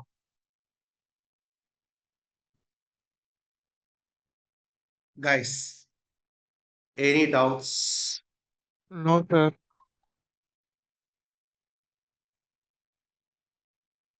Is it okay? Yes, sir. Great. Great job. So, what exactly is the plan? Today is Saturday, right? So, what Yes, exactly you guys are sir. going to do today?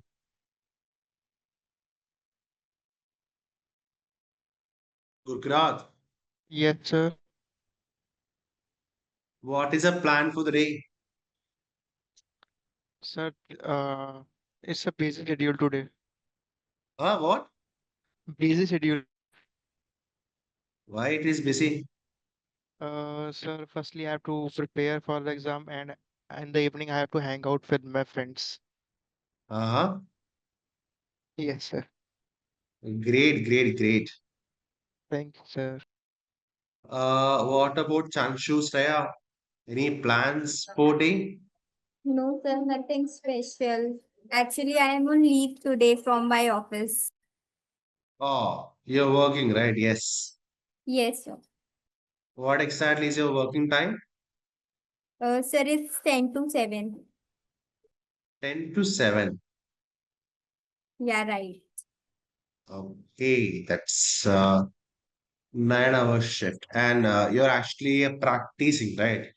Yeah. Nice, nice, nice. What about you, Shreya?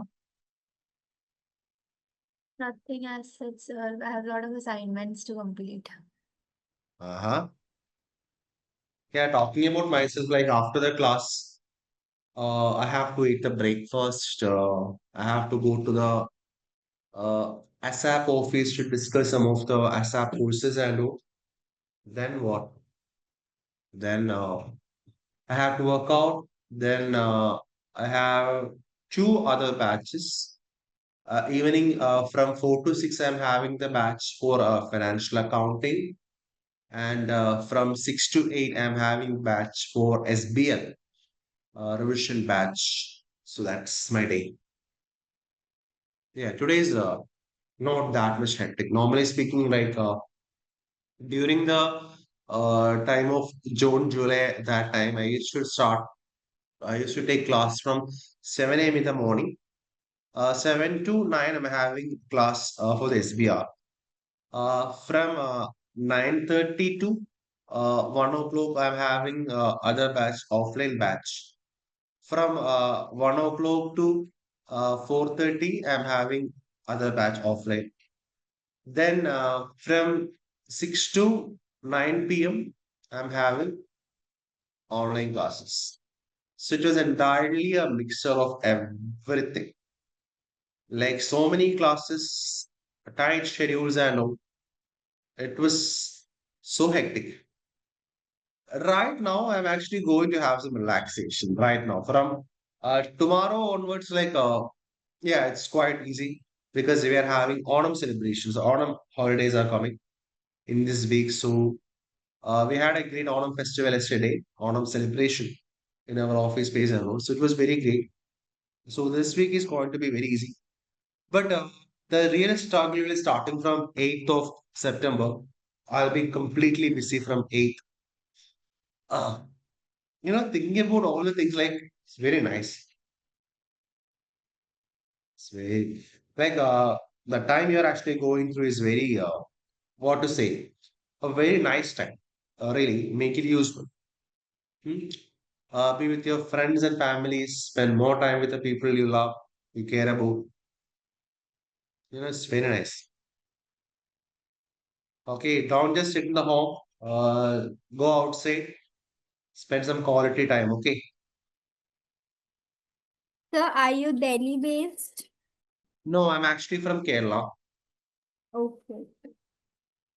Yeah, I've been in Delhi many times.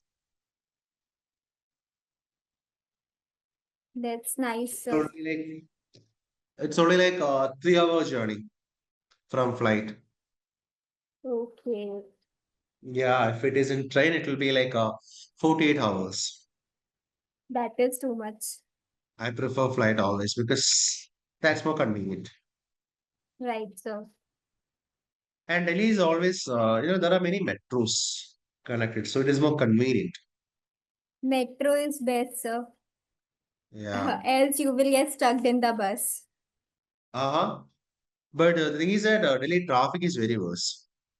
Right, sir. The people doesn't follow the traffic rules. Like here in Kerala, the thing is that if you don't wear a helmet and go in the public, you'll be having this fine and all. It is right now it is 500 rupees. Yeah, I have read about the South India. Like it follows rules and regulations. And in the Very north strict. side, in Delhi, you will rarely see that. Yeah, yeah, yeah. Yeah, I witnessed that. I saw that many times in LA. So But sir, in Chandigarh, there are some people who follows rule, but there are many who doesn't. Yeah. So what exactly, Gurkirat? sir, in Chandigarh, Chandigarh, we also find the same environment. That's in Kerala. Yeah, that's very nice. Like, to some extent, it is good. Here, the modifications of vehicles are not allowed. That is not, to some extent, it can be okay, but they are not encouraging any sort of modifications, nothing else. Fines for not wearing helmets. Both of the passengers have to wear helmet if they're going in a bike. The driver and the person behind them. The rules are quite stricter. These are to get money from the people. That's it. Rigorously. Like, I believe like they'll be giving some target to cops and also they have to collect the fines. There are some CCTVs. If there is no CCTV, the cop can able to take a photo from the phone. And when we reach the home, we'll be getting a message. Kerala Police Commissioning, you'll be having a 500 rupees fine. Kindly pay by the end of the month. Or you have to go to virtual court, where you have to pay rupees 1,000. That's it. Yeah. At the very end, it is only us. We have to make ourselves better. That's it. Now, we are talking about a different area, which is called the functional department. See, what do you mean by functional structure? Functional department structure. Where if you're actually working in a company, there'll be different types of department, like a department for sales, which is called sales department, marketing department, production department. Then there is this purchase department, HR is there. So in a functional structure, the employees who do similar tasks are grouped together in a department. For example, all the sales staff are in the sales department. All the finance people are in finance department. All the production staff are in production department, and so on.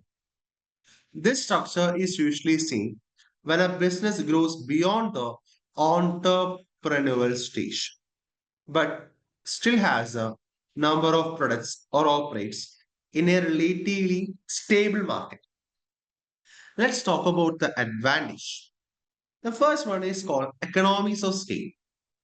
Since people are doing similar work and the people are working together, the company can able to avoid duplication. And as a result of that, we can able to reduce the total cost for the company.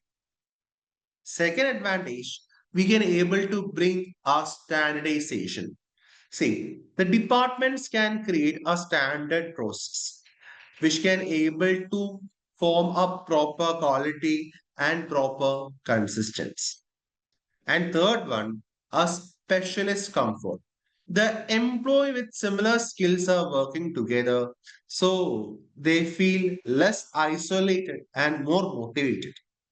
And fourth one, the career opportunities. Now the organization is bigger, so employee can able to grow within department. For example, an account assistant can become account officer, then he can able to become a finance manager. See, I joined EY as a associate, then I become a lead associate, then I resigned EY when I become the senior auditor. So promotion is there. I like EY life was actually good. Like I used to work at Abu Dhabi also.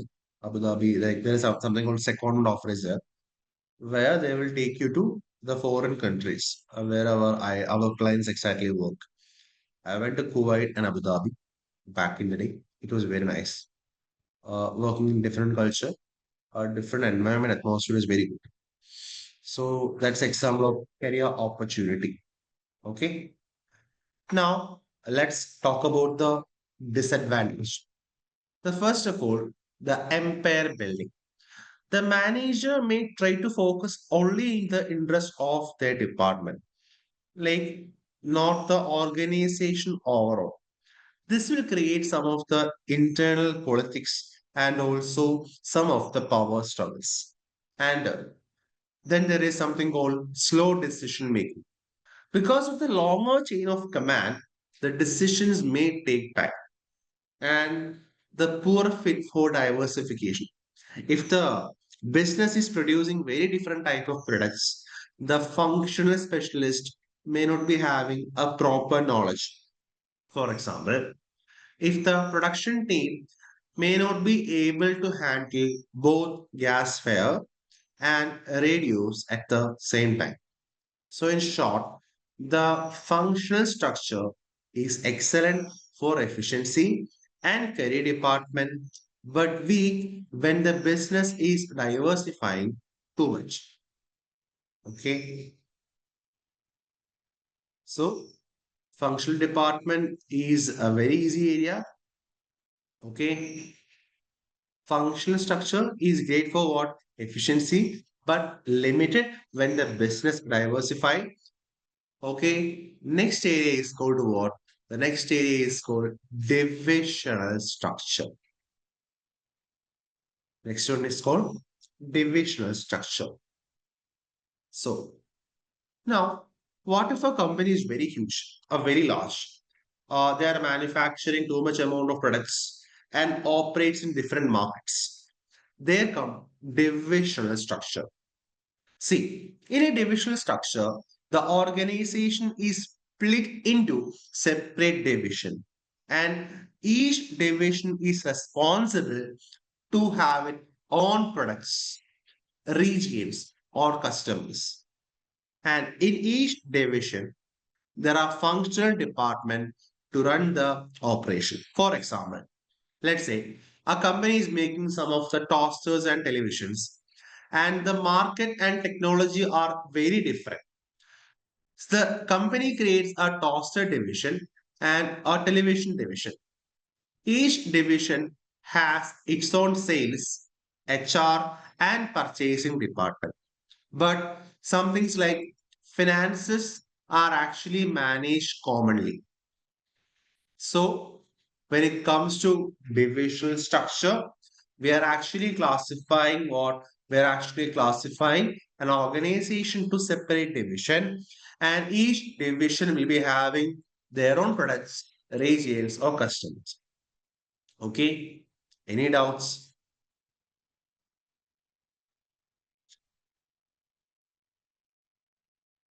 Any doubts? No, sir.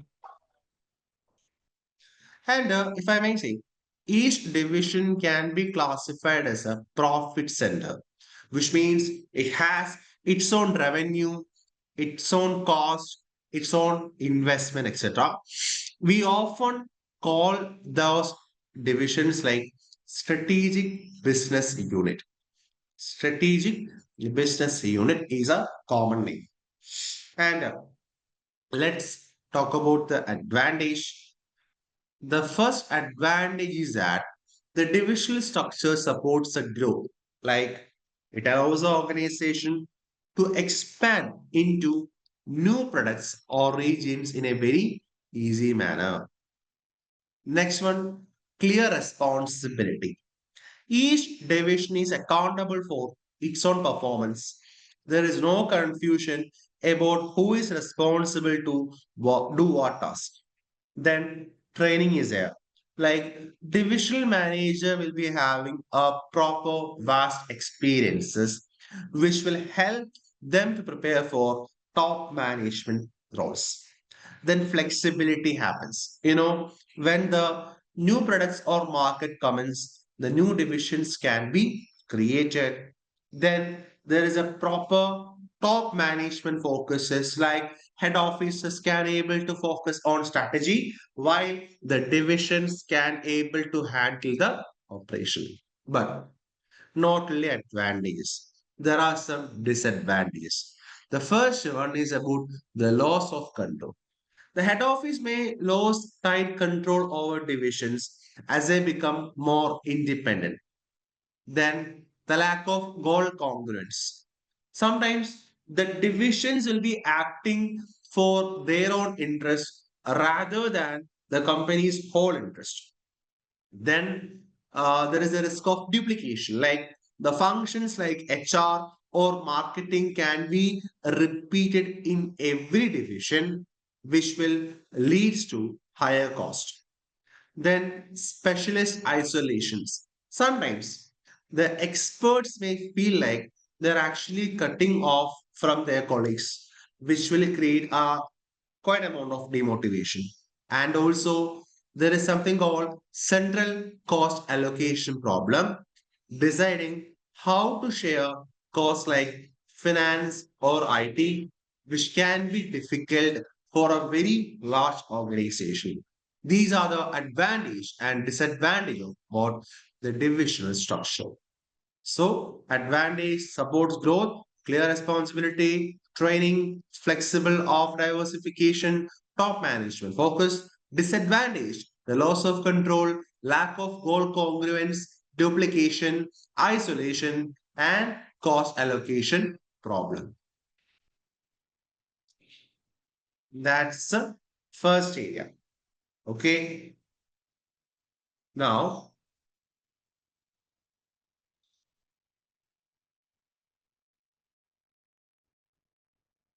please look the areas. Hmm?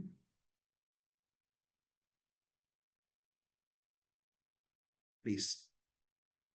Please go through what exactly we have discussed so far. We have covered the entrepreneurial structure, we have covered the functional structure, and also a divisional structure. Okay, I will try my maximum to make you go through the PDF in the live session itself to, first of all, it will be very convenient for you because you don't have to go through it after the session. And even if you go through after session, it will be very easy for you to understand because you know the concept, you read the concept from the exam textbook. So please go through it. I'm giving you 10 minutes. Please.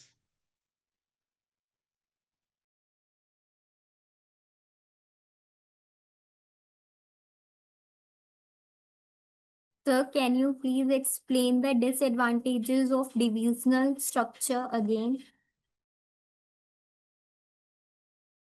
Disadvantage of divisional structure, right? Yeah, sir, that is the one that is written in detail.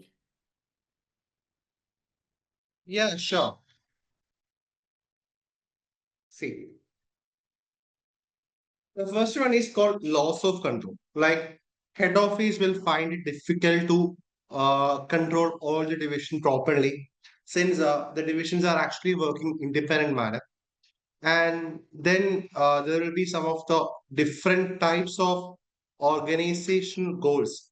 The lack of goal congruence will be there, which means the division will be thinking about their own profit only, not on the overall company's success.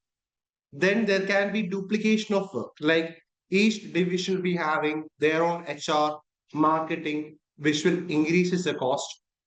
Then sometimes the expert in one division may feel cut from the other experts of the company. Then cost sharing is a problem. It can be difficult to decide how to share the cost like finance or IT among the divisions. So basically, the divisional structure gives freedom and growth, but also create issue of control, higher cost, and sometimes the division is forgetting about the company's bigger goals. Okay. So on the next page in the disadvantages point, it is written there in most divisionalized companies, some functions, example, accounting or human resources will be provided centrally. Yeah, Uh, that is what I said. so in this case, sir, this will create problem in distributing costs to No. different divisions. No, for example, let's talk about the finance exactly. Do you think like finance has to be shared between different companies? For No, sir. example, like we three people are there, Gukrat, me and Shanshu are there. So three people are earning money. Do you think Is it okay like we three people are having our own finance department? Or do you think if it is better to have a common factor there? If Sir, there is a it's common better. factor, So it's then we can better able to to save have. more time, right? As cost, right? Yes, sir. Yes, That's sir. the point there. But sir, then how will it impact like duplicacy? Like, I didn't get it now. Sir, in the above point, you said there will be duplication. Yeah, sure. If we have, like, I am confused between the two, Okay. duplication and See, in many divisional companies, some service like accounting or HR are exactly handled by head office.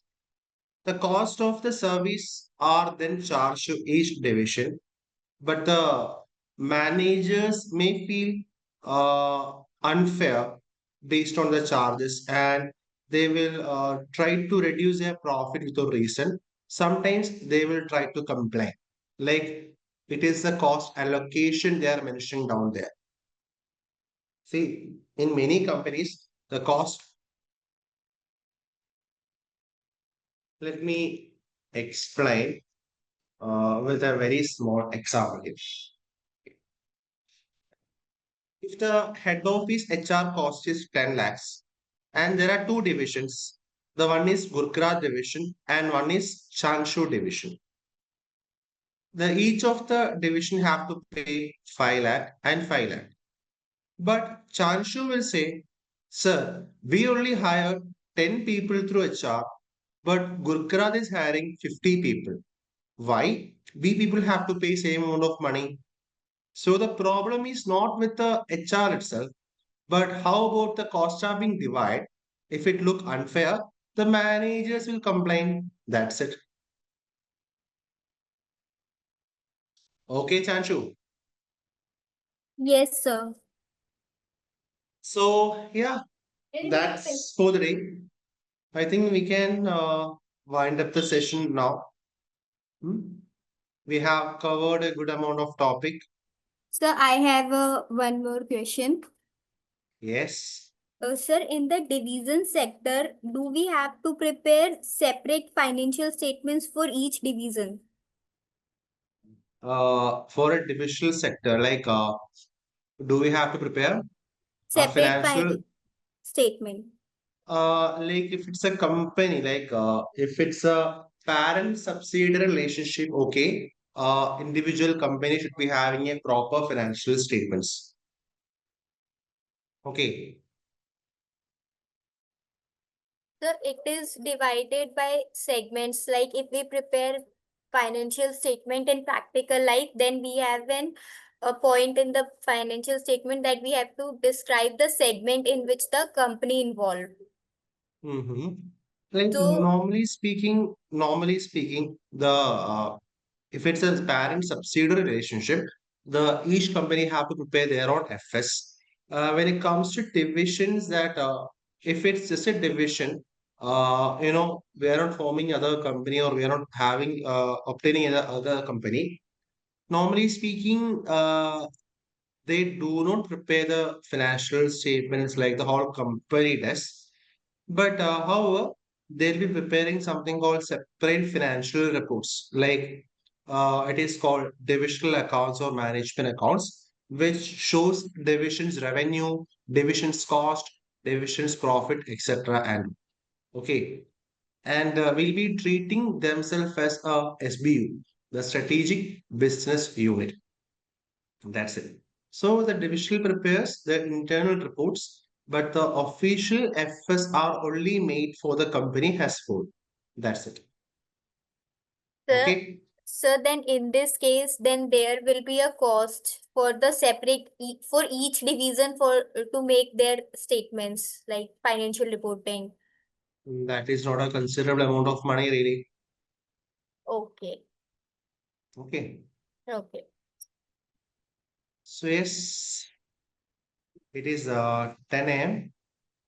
So we can wind up the session. Hmm. Okay. You have your question papers also, right, in the group? Yeah, So, I have shared it. I have shared. I have shared. yeah, so we have like next class will be doing or like how it will be. You can able to access a exam textbook as well as a exam kit there. I'll be giving you some of the work in the group itself as we move on the class. Currently, there are 12 members in the group. So, yes, that's it. Okay. Take care. Okay. Thank you. Bye.